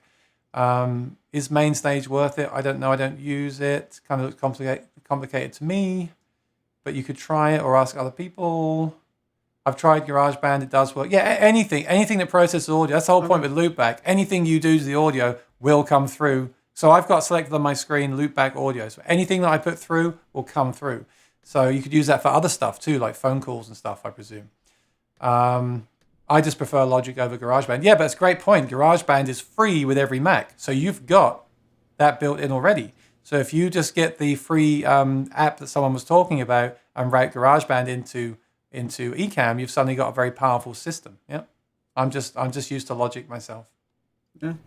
What's a lower third? A lower third is what you can see on the screen right now, the thing that's in the bottom of the screen. So the way I like to use that is for the things like this one, what I did earlier, which I shouldn't put over the chat, but that's basically what a lower third. That's basically what a lower third is. I'll show you what a lower third is. Do you have any more tutorial? There's 2 Toes Moon tutorials that we can follow? No, but this is, so we did like a very informal version of this on their Facebook Live, on Ecamm's Facebook Live a while ago. You can watch that. It wasn't as planned as this. Today's is going to be pretty full on. And then we're thinking about maybe in a month or two doing a whole week-long session on Facebook for Ecamm to really break down these points even more. So the first one we did was just like this in 30 minutes. Today's is this in 2 hours. And then we're thinking about doing like an hour a day for a week, like one day just on interfaces, one day just on mics, one day just on, something like that. So yeah. Look, Peter Gregg in the house. Hey. So Peter Gregg's good to speak to about cameras. He's the cameraman. Mm-hmm. So Johan, just subscribe to our channels because we might make some pre-recorded videos about all this stuff. People have since lockdown, people asked me to do this to show the setup, and I didn't do it. So I'm so glad today we've got a chance to actually sit down and do it. And I feel like it's gotten so much better now, like the graphics and the camera and the knowledge and all this stuff. And if you're new to this, just be easy on yourself. There's so much to learn, like just choosing a camera and then figuring out if it's going to overheat, choosing the lens, how do you connect it? I'm using the Elgato 4K Cam Link. That's great. How do you connect the camera? what audio interface do you use? What cable do you use? What mic do you use? Do you need one mic? Do you need 2 or 3 mics? Lighting. And I'm really glad that Ecamm are offering to do these kind of seminar things like this, because it's going to help. Like if we can get people like Peter doing one on cameras, things like that, it's just more knowledge. There's so much to know when you live stream, isn't there? And so the sound is just one part, but the sound as a musician is so important. So I've gone through all that, and I'm going to go back to our schedule. All right, musicians mode. We're going to cover this quickly. So what is musicians mode and why do we use it? So it's interview mode. And Maury, do you remember when Ecamm announced this? We were so excited. Tell everyone how we were doing our when we started Monday at 4 p.m. like the Martin Guitar kind of show. Tell everyone what we were doing and how we did that show. Well, it's you're right, and it's a little bit funny now. What I would have to do is I would come into the studio the day before the show, decide which guitar we were going to present.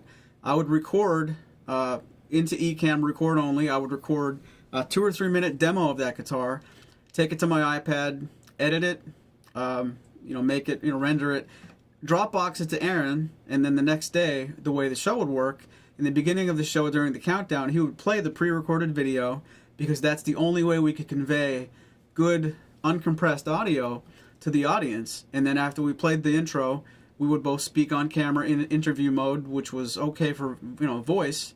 Somewhere near the 1 hour mark of the show, we would say, well, let's take a listen to this guitar. Maury has taken some time to record the demo. We'd go to another recorded demo, play that for a few minutes, talk about it in the chat, and we'd be done. But we really did have to do a lot of pre-production. Not that you wouldn't anyway, but anything where we showed what the guitar sounds like to the viewer had to be pre-recorded, because otherwise it would just be really squirrely and warbly, and like if you took a 1999 MP3 player, put it in a pool, that's what the audio sounded like, and it was just so strange. And I still remember the first day after Aaron and I spent hours and hours and hours on the Ecamm forums begging for interview mode, begging for being able to do it in real time.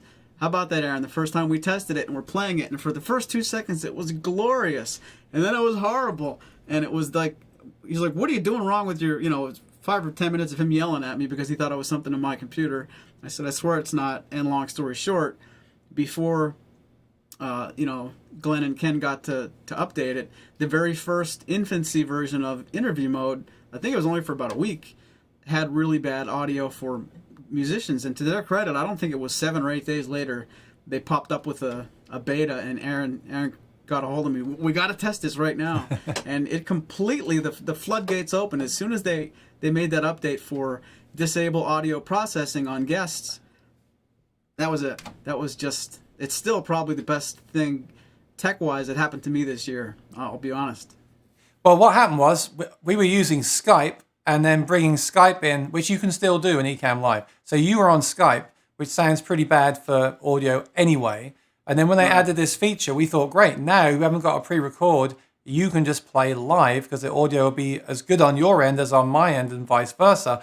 And then we realized Ecamm had, talk about adding noise gates and things, Ecamm was adding echo cancellation, which is great if you need it. I mean, whenever you go online, of course, wear headphones in him. These ideas are great. They're like $50 and I love them. I use them for everything now. And, you can't see them. They're inconspicuous. They look great. They sound great. And you can still, if you crank them, I can still hear echo sometimes. Sometimes they even feed back from the microphone. There's still sound coming out, but you don't want it coming out of your speakers. So I'm not a fan, pardon, Peter Gregg will like that. I'm not a fan of the fan. I'm not a fan of, I'm not a fan of the fan. I'm not a fan of noise, all that processing like that, because that can interfere with the sound and cut the trebles and sound weird. Noise gates are different. Noise gates are kicking on. They're not messing up your tone, really. They're just like kicking on when you're not talking. It's like someone's pulling the fader down when you stop talking. Yep. And then bring it up when you start talking. So that's the difference. But that sound was still in there despite being full quality audio or whatever it is. And it was still sounding weird. And we kind of knew it was that. But they were so great. We told them and they had it fixed within like a week or two. And we went live. There's a video on my channel. We went live together and played some songs. And it was just amazing. Then I tried to play along in time, and it almost worked, but it was slightly out. So especially when I try to play a drum along with it, like a kick drum, it was slightly out. So that's not good. But sharing songs like you do on your show, sharing songs, that's something I would look into in the future.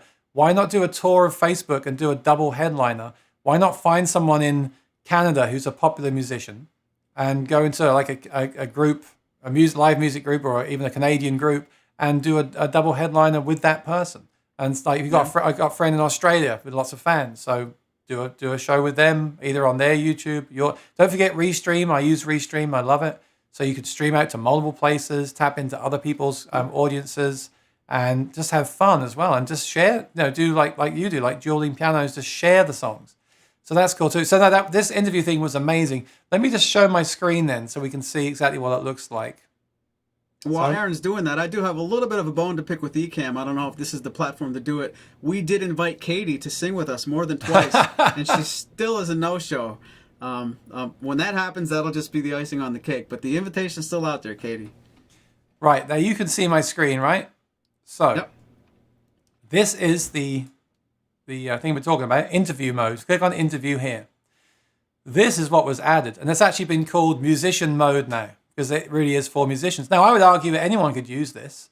You just have to make sure the guest wears headphones, and I think they always should. So I would have this on for everyone, actually. Turn off audio processing for guests. The interview guest microphone will have it disabled using a higher bit rate and be in stereo. So there's your stereo sound. Note that since the guest echo cancellation will be disabled, headphones must be used. Again, I just believe in wearing headphones all the time anyway.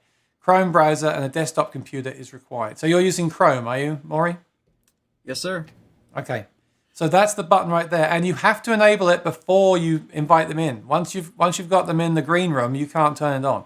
So you turn it on, and then you bring them into the green room, bring them onto the show, and it's disabled. That's really, really, really important. So that's all it is. That option right there. Yeah, that's it, and it allows us now to both have high quality sound, both play guitar, and have the same kind of quality.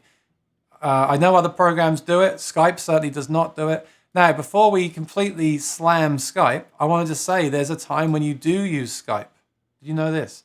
I had a really great guest on 2 weeks ago. It was James May from Tone Dexter. They make an IR pedal for acoustic guitars. Now, he didn't want a demo, but we were just going to talk. But I used the musicians mode. I used the interview mode. And what happened was his connection was a bit slower than the guests I'm used to having, and it was freezing. Every 5 seconds he was freezing, and I thought, oh no, I have to cancel the show. I can't do the show. It's not going to work. He hasn't got fast enough internet. And he said, well, that's fine on other things, on my Skype meetings. He said it's not the fastest, but it is fine on Skype. So I said, okay, let's try Skype. And this is going to come into our part about being prepared. Doing that test call before you go live, I've found, is very important. Like doing like rehearsing for a gig, right? It's very important. So we used Skype, and I brought him in on Skype. It was absolutely perfect. So it turns out, and maybe Ecamm can tell me why this is, that Skype still, in my experience, processes audio for people with a slower connection better than their built-in option does. So I'm sure there's a reason why, but it's not a problem. We still have access to the Skype NDI in the menu here. So it's a great tip. I didn't know this. I just stumbled across this. If you have someone in an interview and they're not playing music, you're just talking about guitars or history of music or whatever, and they're freezing or there's any weirdness, bring them in on Skype. It will probably work a lot better than through this mode here. We had a friend of ours, Spoon Phillips, on for three of us a few weeks ago, and he was kind of a bit static, right? I think we should just switch to Skype there for the same reason. So that Skype, I hope they leave it in. It's a great backup, and it's great for those times you have that, you need that. Of course, the rest of the time it's great to have the fast internet and good quality stuff. And the chances are, if you've got a musician on, they're going to have a good connection. They're going to have everything wired in. They're going to be using all the effects and things. So when it's me and Maury, we don't have a problem with that, which is awesome. But the Skype is still useful in certain situations. Ecamm says it's, I'm assuming it has to do with the bandwidth requirements for higher quality audio, but you would need to log to know what's really happening. Yeah. Well, I'm just glad it's there as an extra option. Now Michael already subscribes to Maury's YouTube and now also Aaron's. Thank you. Thank you. Can we have more DJ air horn sounds in the software? So that's interview modes. The very brief version of that is just awesome. And you know, if you have that option in the software, I believe Ecamm. Correct me if I'm wrong. It's a pro feature, right? To have that, you have to have the pro tier. But totally worth it if you're a musician, because you know I had Corey Congilio on. He's a guitar. He loves to play all the time. He was on Skype. He kept playing, and I'm like, stop! It sounds, the garbled. Stop. He just got Ecamm himself, because it'd be great to have someone like him on and say, oh, show me that chord. And plays it. Show me that. Yeah. It really is great. Yeah. The next and final step is to play at the same time, but even just playing separately is a total game changer. And I have to take off my hat and give a big round of applause to Ecamm for adding that. So. Any questions on how we use interview mode, please let us know. You'll have a demo at the end. We're going to each play a song, and so we both should have the same quality of audio, bearing in mind that I'll be going in direct and Maury will be using microphones. Microphones are always the gold standard on an acoustic guitar. We had a question earlier on, I didn't read it out. Someone said about miking a piano. What do you think about that, Maury? I mean, I guess it'd be the same principle, right? I haven't looked into piano mics. I don't have a acoustic. I do play piano, but I don't have an acoustic piano. I have a keyboard here under the desk, but it would be the same kind of principle. Get yourself 2 really nice microphones, mic it up, and basically do what Maury's doing there. Have the 2 presets, to have one preset for your voice and one for playing. In fact, we didn't mention this. I use this on stage as well. On my pedal, I have a button that I press. It turns off the reverb, turns off the delay, turns off all that stuff, and also boosts the level. So when I finish the song and say, thank you very much, everyone, for the next song I'm going to play Stairway to Heaven, there's no reverb or delay there. It's just completely clear, and it's louder too.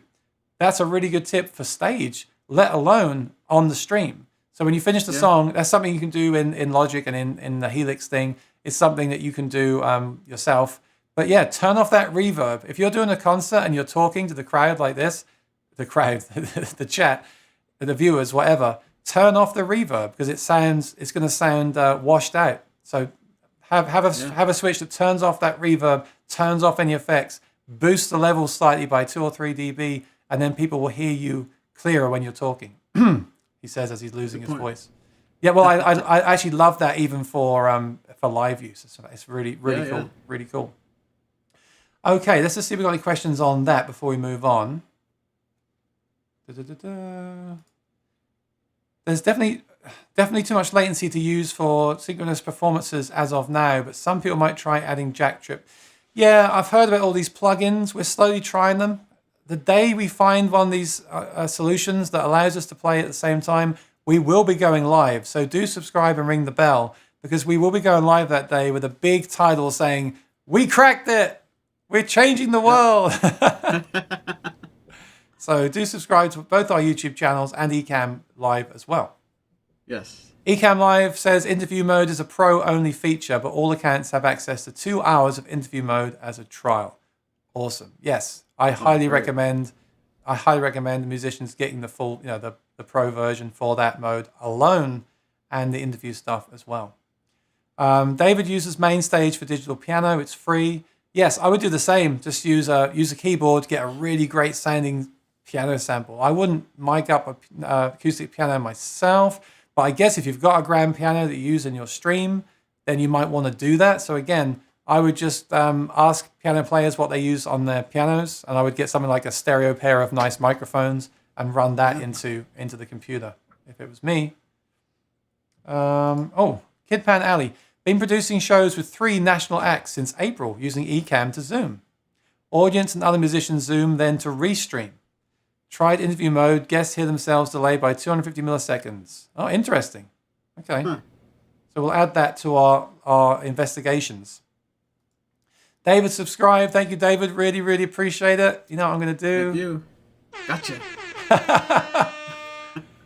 Kid Pan, using the UA Apollo Twin Quad. That's a great interface, and it's pretty expensive, but it's great, and it has a mixer on there with a noise gate and preamps and stuff. So that's cool. You could also get one of those.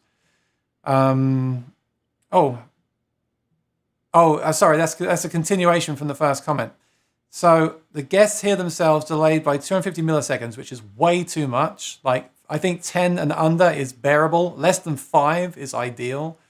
250 is way, you're just going to hear that echo, which is no good. I think the problem is that everyone's coming into Apollo's going back out again. Well, I don't know that interface too well, but I had the same problem when I started using loopback.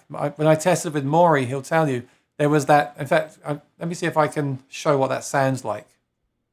So I've muted my input on here on the screen. In fact, what I should do is show this screen, right? Give me 1 second here. I wonder if Kid Pan Alley's problem has to do with hardware monitoring too. That's exactly what I'm now going to show. Look, I'm going to turn on live demo mode for you. This is the software that comes with my interface. So look, it took me a while to figure this out, embarrassingly enough, but these are pretty obvious at the top here. These are my big speakers that you saw earlier, okay? So they're all muted. I don't want to hear those ever because they're going to feed back into the mic and echo. So that's got to be off. This is my headphone 2, which I'm plugged into, output 2. There's 2 headphone outs. So what I've done here is I've muted that. So what you're hearing now is the audio only through Logic, nowhere else. Because if I don't have that muted, hi, my name's Aaron Short. Oh, can you hear that? Actually, I don't hear latency there, which is kind of weird.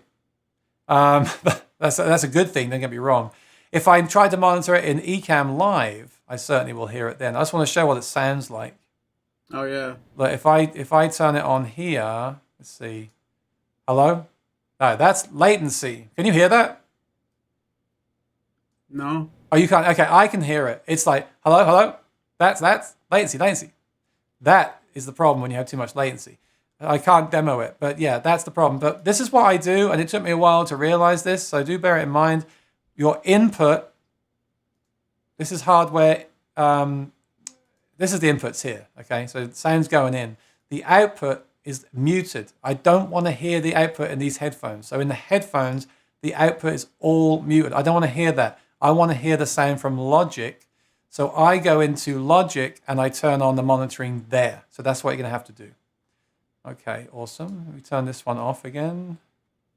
Okay, we're going to move on to our next section. I told Maury this would be a long one because we could talk for days and days about this stuff.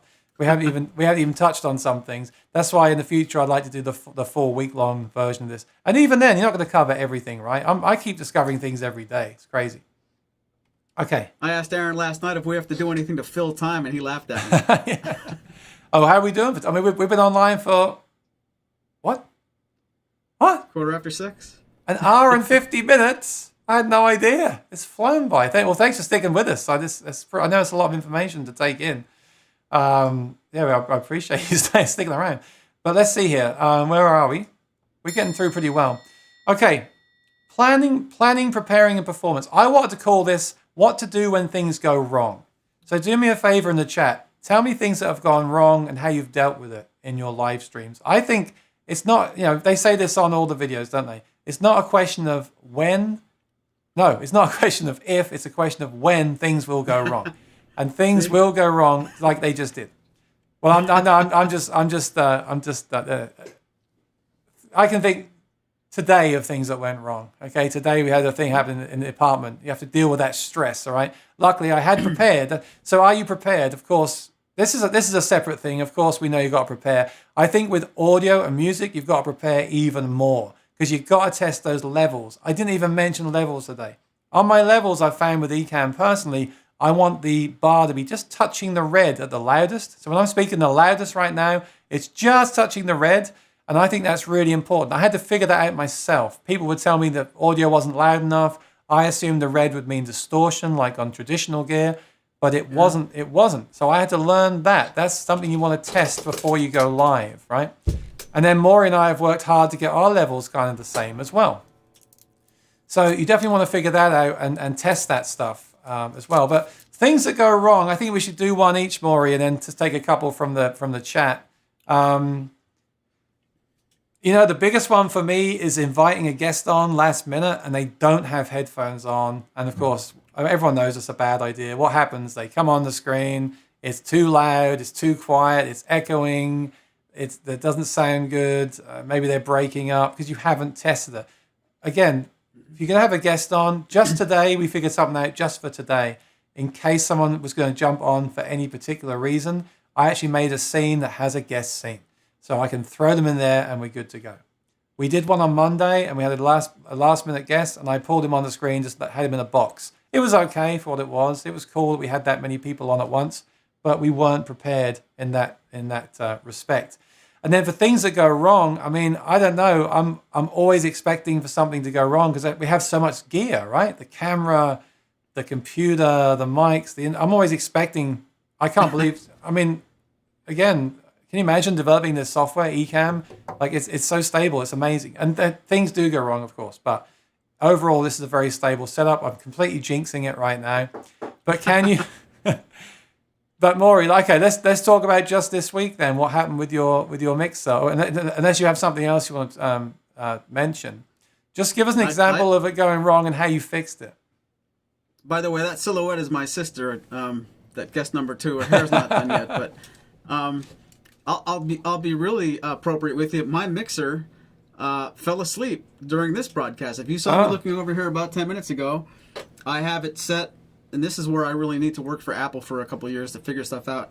I have it set so the screen doesn't sleep, the computer doesn't sleep, the energy saver doesn't stop anything, and I looked over and my MacBook Air is just totally dark. So what could go wrong is the other day that happened, and even now. Before we prepared for this show, earlier, Aaron and I got online about, 1:45, and we spent about a half hour just double checking everything to make sure if we're going to come on camera and show people how to use this stuff, let's make sure we know how to use this stuff and don't get caught with something going wrong. My computer, my MacBook Air, 5 or 6 times in a row, the same way that I used it last week, the same way that I used it Monday, today it decided it's not going to save. When I go from one snapshot to another snapshot on the X-Air, snapshot 1 is voice, and that has no effects, but it does have noise gate and it does have compression. Snapshot 2, the compression and the noise gate are disabled, but the volume is dropped a little bit and I added effects. 7 or 8 times in a row just this afternoon, when I went from voice to guitar to voice to guitar, the effects were not turning off and on. No idea why, haven't done anything different. It's not necessarily user error because I haven't changed anything, but things going wrong. If we're coming on air at 4:30 Eastern time today to show you how to use this stuff, at 2:30, that wasn't working. So what I have in place is I've practiced and recognized what I can do if the Stream Deck fails, if the iPad or the iPhone fall asleep, if I have to go to the, go here, I have a little lavalier mic plugged in on the floor. If these mics fail, there are things we can do, and I think you would agree you can recover, but it feels so much better to feel like that exit, like on a plane, the exit might be behind you. Like you might have to do something in a hurry. So my answer to that is I would rather get very, very, very good at solving things and stay sort of okay preparing things, because I'd rather be a good fixer than a master at getting it set up, because boy, you just have to assume you're going to have to change something. That's right. Things will go wrong. That's the whole point. I think it's good. Like this iMac has its own camera, so that could be a backup camera for that camera. It has a built-in mic. It could be a backup mic for this mic. And the worst thing that could happen is everything just shuts down and restarts. So just go live again. So I try to think like that. I think things will go wrong one day. But again, I keep knocking on wood so much I'm going to break the desk. But it's been pretty stable. That's something that put me off the M1 for now. Like the mouse was losing connection on the Bluetooth. I'm like, what if I'm live and I've got to turn down the audio and I can't use the mouse? That's not good. So okay, maybe a wired mouse is better for streaming because it's one less thing to charge. It's the way you have to charge the mouse from the bottom. It's one less thing to do. You can just use that wired mouse. And the other problem with audio stuff is the more wireless signals you have, the more chance of interference there is anyway. So Yeah. I might even switch, although it looks ugly, I might even switch over to a wired mouse and keyboard in the future just to have two less, wireless signals going on. I don't know. Good But point. we had a question here. Is there a way for guests to this is a good one. Is there a way for guests to bypass Ecamm audio and go straight into my computer interface? This is what I wanted to do. I wanted Maury to be a guest, but bypass Ecamm and go straight into Logic, where I felt I could then maybe sync him up with me. But again, right now, there's not that option to do stuff like that. It's kind of like you go in through the browser and the guest goes through that route. But I was thinking that could be a way of fixing my problem with the jamming together. If his audio could go straight into Logic, but his video be on Ecamm, maybe then I could line them up somehow. I don't know. I'm not a programmer, so I don't make it sound like it's that easy to do. But I was it's stressful trying to figure things out. I mean, I don't think anyone's done it yet, but I want to figure it out. It out. You see, Kara said that. Does interview mode make it possible for singers to be accompanied remotely? No, because of the latency. No, but there's things you could do. Like I was thinking today, Maury, I could record myself. I've got Logic here, right? It's open right now. I could sit here now and record myself in Logic, and then there'd still be latency if you played to that, but I could then quickly put that in Dropbox. You could put it in your Logic, and you could play it. There's stuff that you can do to work around it, but there's not really a way to play at the same time. And even like the distance you live apart from each other will change the latency. And if I'm not mistaken, latency changes all the time anyway. So how could you possibly stay in sync? And if we're saying that little bit of latency, the 10 milliseconds or more, is bugging me when I'm talking, can you imagine trying to jam along with someone? How annoying that would be. So just for fun, we should probably count to 10 together to show these people what the latency is. Oh no, but I like the way that we were doing it. Do I still have this app on here? The Tempo app. Yeah. Because that's considering we have perfect timing, which I certainly don't. So I'll do it this way. I'll play a click and we'll count along together. The one is louder than the rest. Just for fun, we should probably count to 10. Oh, wait. Okay. 1, 2, 3, 4. 1, 2, 3, 4. 1, 2, 3, 4. 1, 2, 3, 4. 1, 2, 3. So that's the problem. I mean, it makes total sense, doesn't it? Like if there's latency, some of you having latency with loopback through your own computer. Can you imagine? We're sending high quality audio for a start. That's the first problem. I've noticed that Jam Kazam and those apps are using low quality audio. It sounds terrible to me. I wouldn't enjoy jamming like that anyway. A way I've found around it is this thing I call virtual duet, where I'll ask you to record your part of a song to a click track. I'll put it in my loop pedal or Logic. I could use Logic to do it too if I'm playing live. And I'll just play to that. So I get the full quality sound and I can just trigger off that performer. I feel like we're jamming together. They can also send me a picture and a link to their YouTube channel. I'm just working around it like that because I don't, it's such a rabbit hole trying to get these. We've already spent like an hour talking about trying to jam together. Fact of the matter is, we can't do it yet. If you can, please tell us in the comments how to do it. If we figure it out one day, we'll let you know. I think we better put that one to rest. Preparing for a live stream show for next week. My collaborator and I are dealing with it by having some fixed musical elements loaded into Ecamm sound effects. Yeah, you can do that. So the sound effect window here, where you use the famous... Don't forget, that's really smart. That can be audio. So I have like this is a track I made in Band in the Box. Now, here's a question. What happens if you try to play to that, Maury? Let's see. This is in F.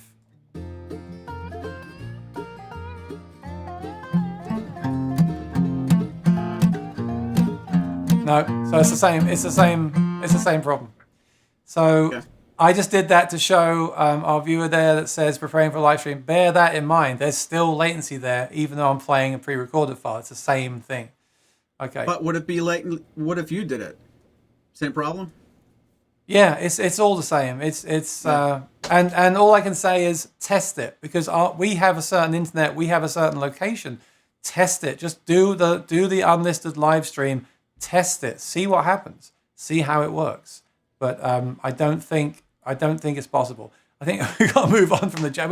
It's so clear we're all so desperate to jam again. Yeah. I tell you, when I did it in Jam Gazam, it felt amazing. There was a drummer, a bass player. The drummer was really good, and I was like, wow, I feel like I'm playing the band again. It feels great, even though it sounds awful and there's latency and I can't. It was so stressful, and yet I had this feeling of I'm in a band again. I'm not sitting at home in front of my computer. That's why we all want it to happen. I know, I get it. But maybe do something like record it. I could record now, send you the file, you record, send me the file, something like that. I don't know. Have a think about it. Let us know if you figure something out. But the whole thing about planning is basically, I'm sure you know this, like for this stream, I made all the slides ahead of time. I did all the graphics. We tested it together. We did a test recording. There's still stuff that could have gone wrong, and has, as you've seen.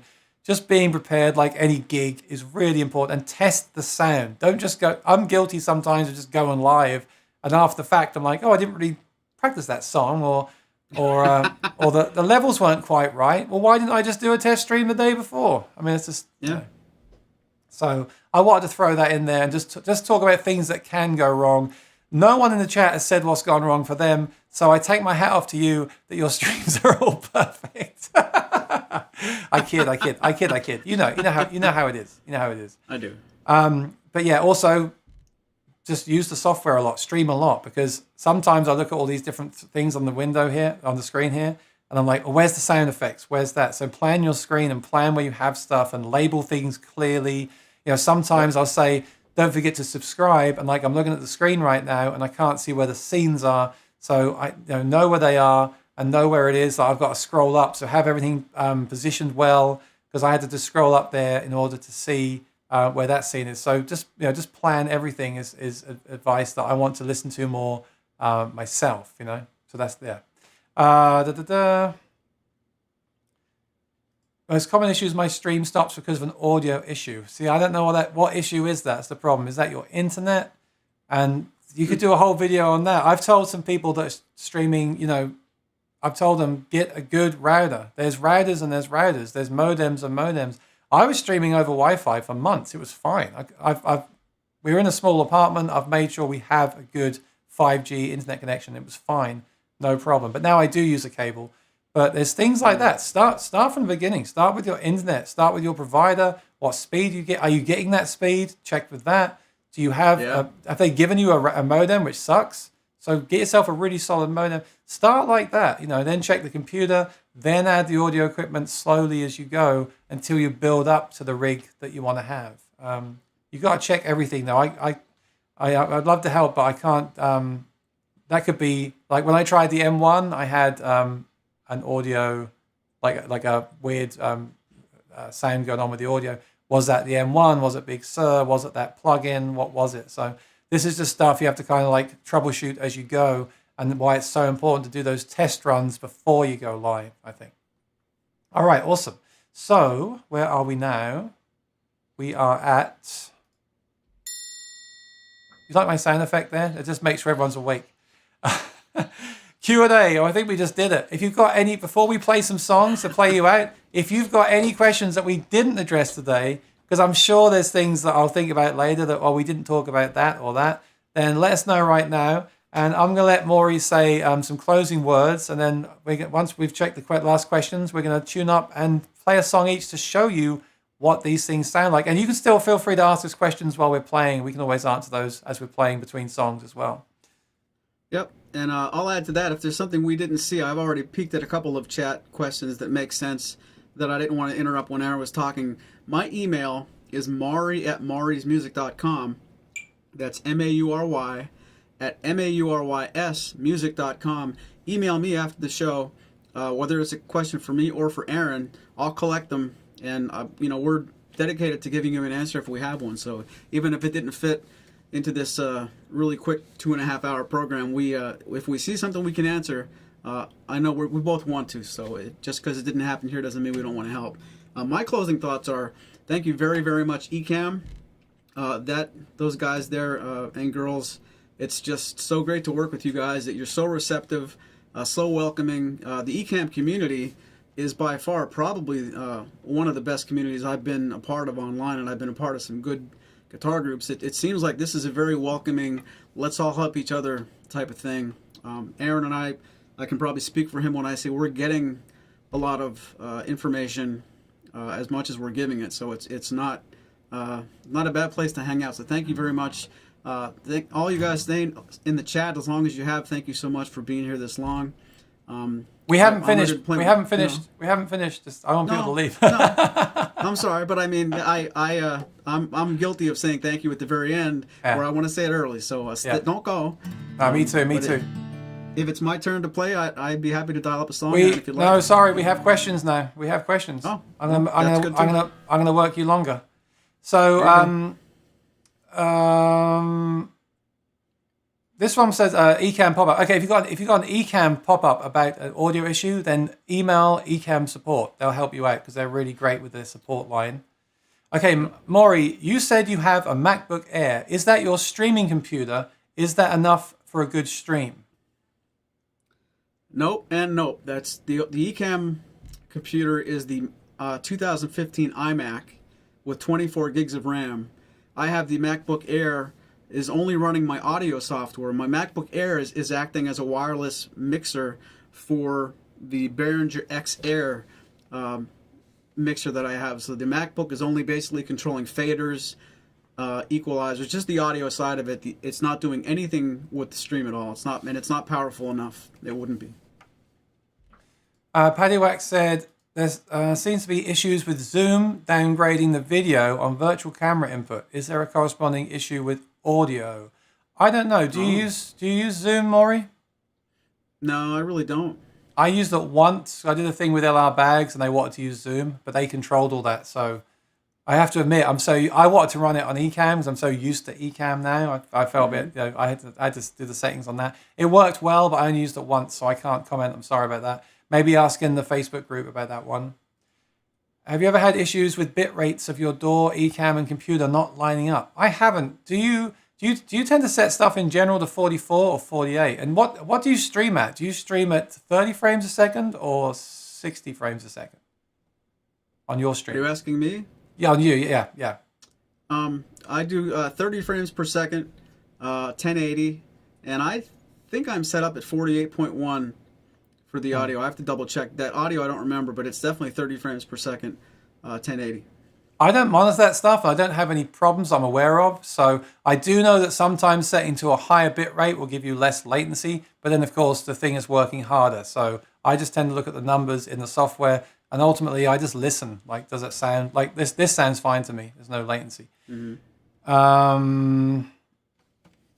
Can you suggest in-ear phones for my tiny ears? Well, I don't know how tiny these are, but I love these things. These are the KZ AS10.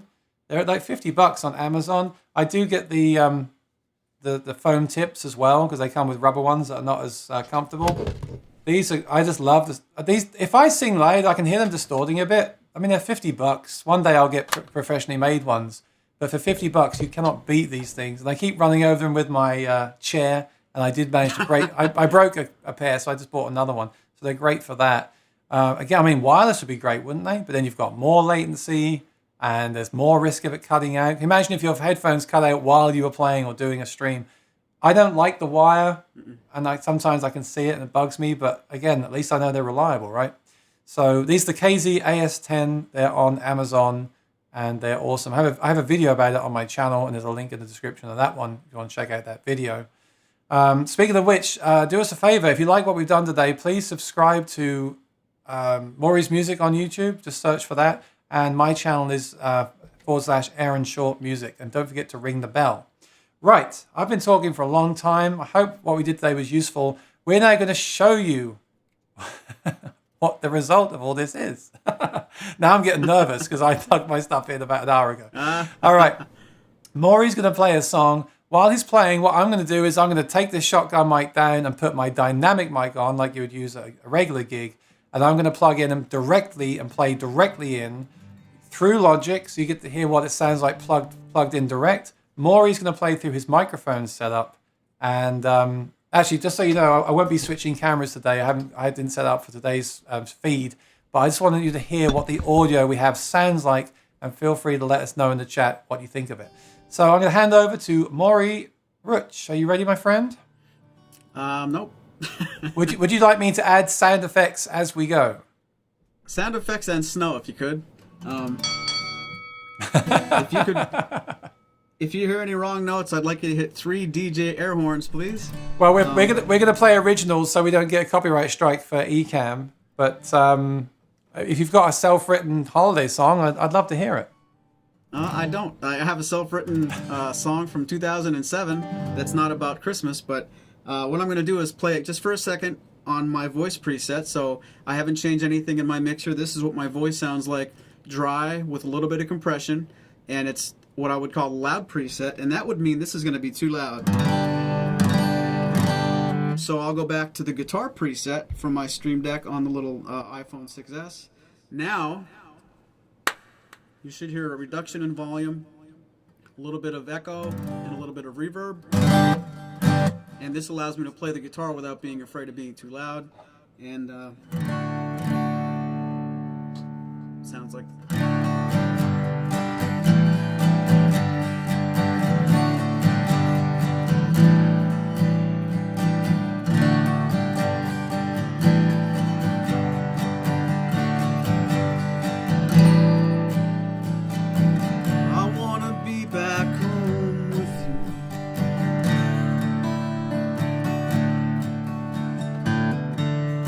I wanna never have to go. Some candles in a puzzle book, it's something based on some true story. My baby right there next to me. 'Cause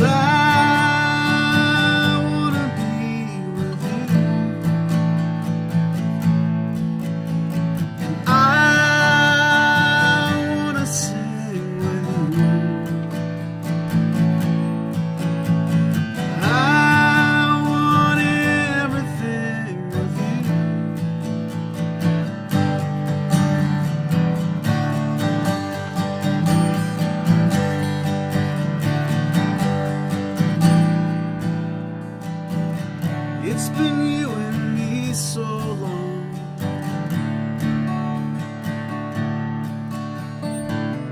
You and me and everybody else. Maybe we could take some time and take that ride to where we were when we were looking for some.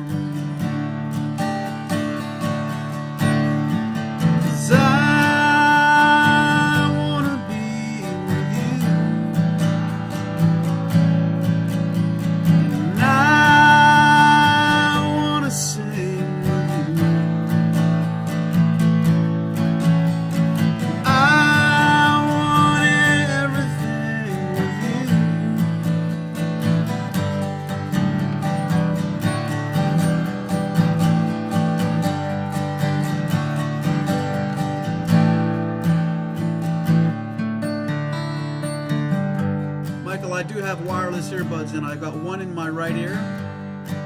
And I'll show you that when the song's over. I just have one in. I wanna be with you, and I wanna sing with you.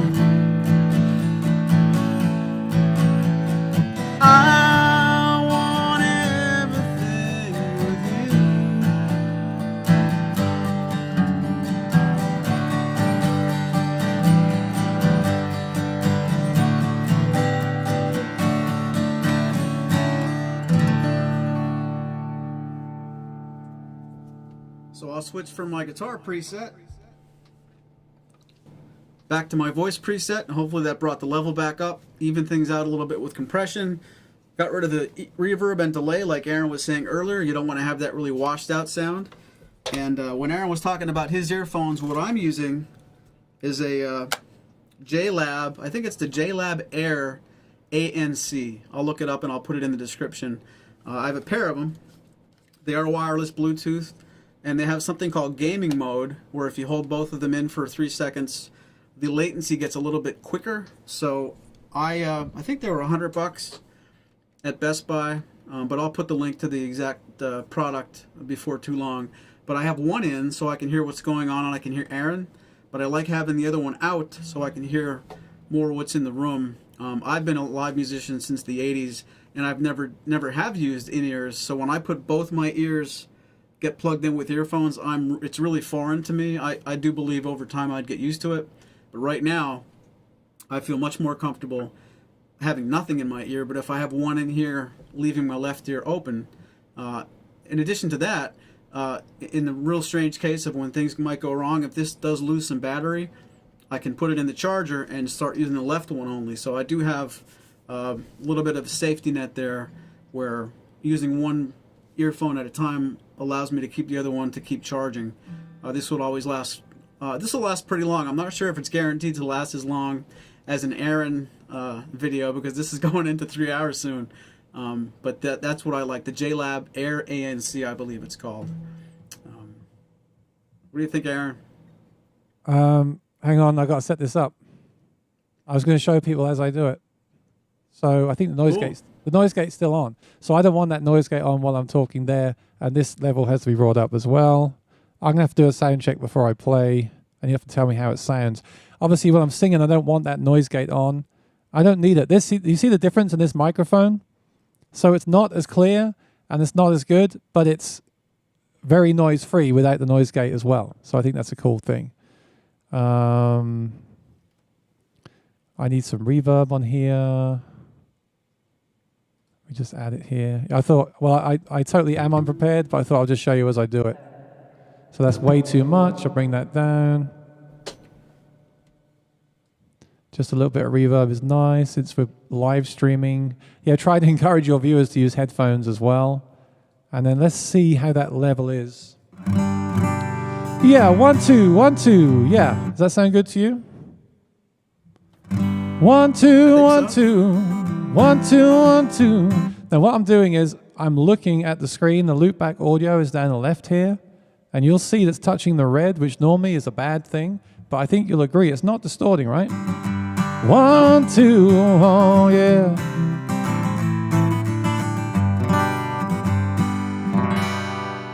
I just want to give a quick plug to LR Bags, because this is this guitar without the pedal. I'm running a pedal into the computer. This is what the guitar sounds like without it.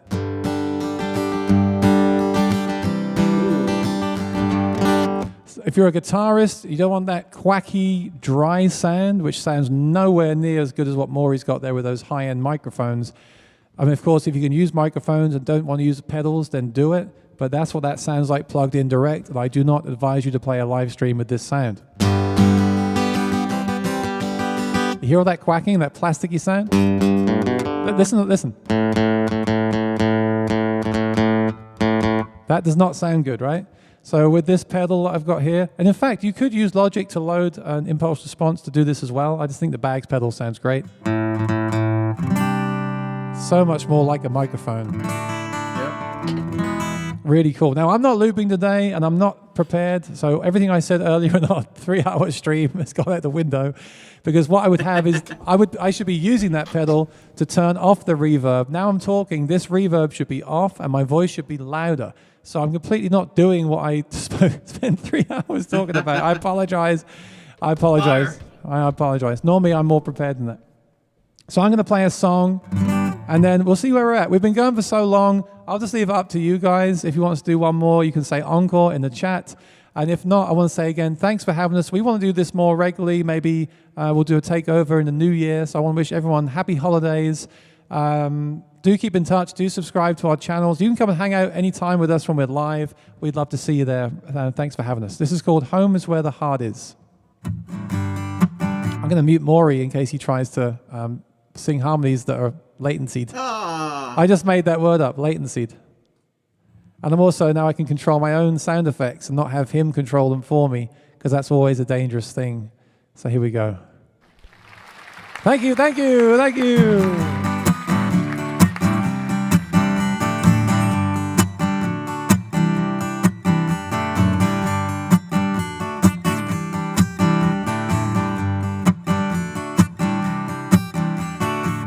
Hang on, why am I still sharing the screen when I'm playing the song here?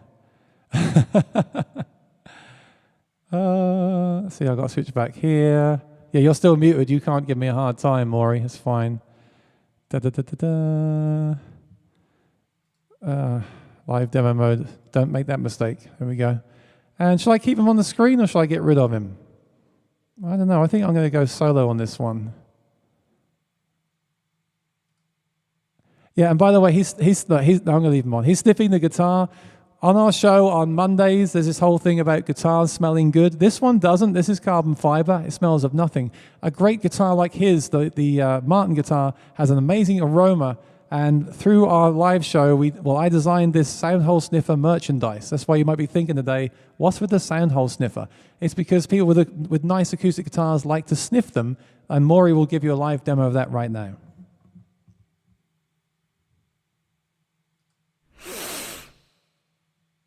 Okay, now everyone's signed off and thinks we're absolutely insane, which is probably true.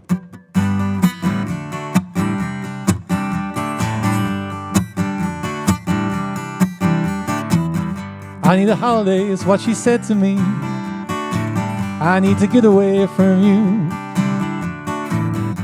As I watched the line next to me, I wished for a holiday too. Home is where the heart is. Home is where the heart is.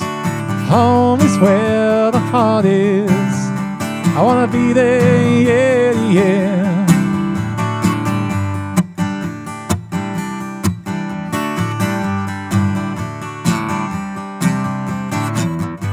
You travel to so many lands to find a place to end your path. And as you book that next trip, you pray it'll be the last, yeah. Home is where the heart is. Home is where the heart is. Home is where the heart is. I wanna be there, yeah, yeah.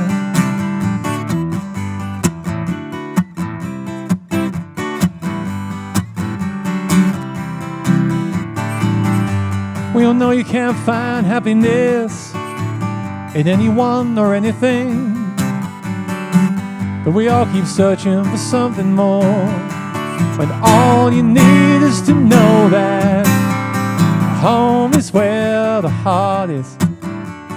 Home is where the heart is. Home is where the heart is. I wanna be there, yeah, yeah. I wanna be there, yeah, yeah. I wanna be there, yeah, yeah.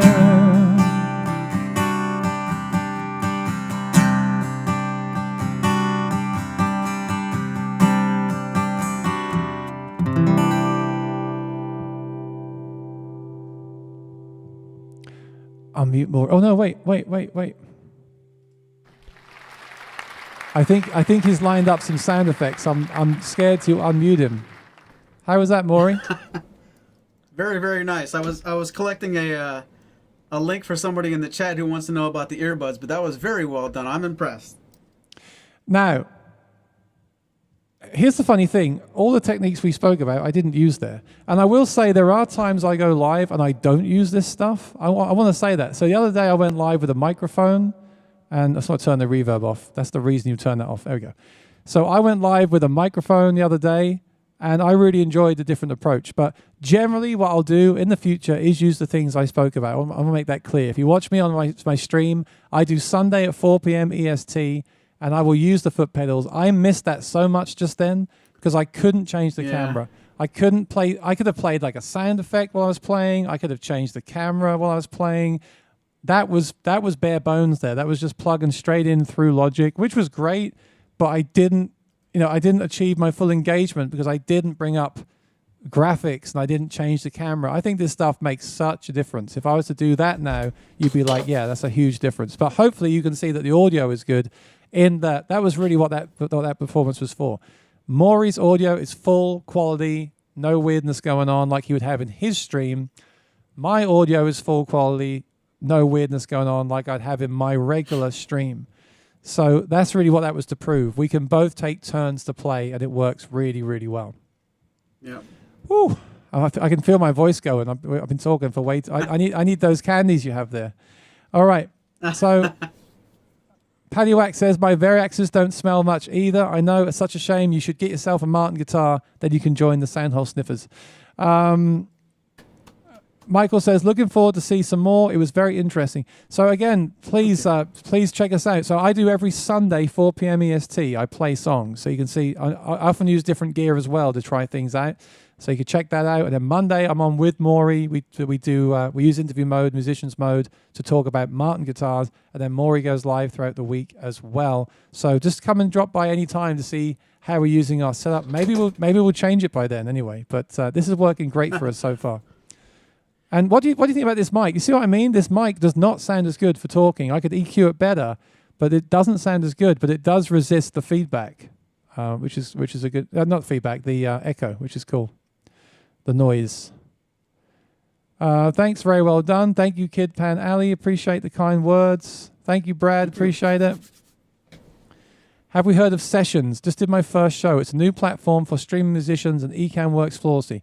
No, but I'll check it out, Brad. I was just thinking the other day, if this stuff goes on, or even if it doesn't go on, why not take this and do a concert around different groups? Like, why not go to Facebook, find a group with a lot of people and offer to stream into their group and use all these tricks we've mentioned today to put on a fully fledged concert, right? And then get people to subscribe to your channel. I think that's why you would want to use this stuff. So it's awesome. All right, I want to say thank you. We really have to end it because I can't believe how quick the time went. 2 hours and 28 minutes. It's probably our longest show together ever. There was so much to talk about. We still didn't cover everything. We'll come back and do it again sometime. But just want to say thanks, Ecamm, for having us. We hope we did a good job for you. Thank you for watching. It's been great to hear your stuff. I mean, I knew this would happen. There's so many ways to do all this stuff. So just keep discussing it in the Ecamm group, and we'll all learn together. Yes. I don't have my Ecamm. I do have an Ecamm cup, but not today, so thank you. All right. Thanks, Maury. Always great to hang out with you. Have very happy holidays. Actually, I'll be live streaming some holiday music tomorrow, so you can look out for that if you want to come and join me. And yeah, I'll try and program that pedal for tomorrow so you can see it working. All right. I will see you again. Thank you so much. Thanks, Maury. Happy holidays. Thank you, everybody. Thank you, Aaron. Thank you. Thank you.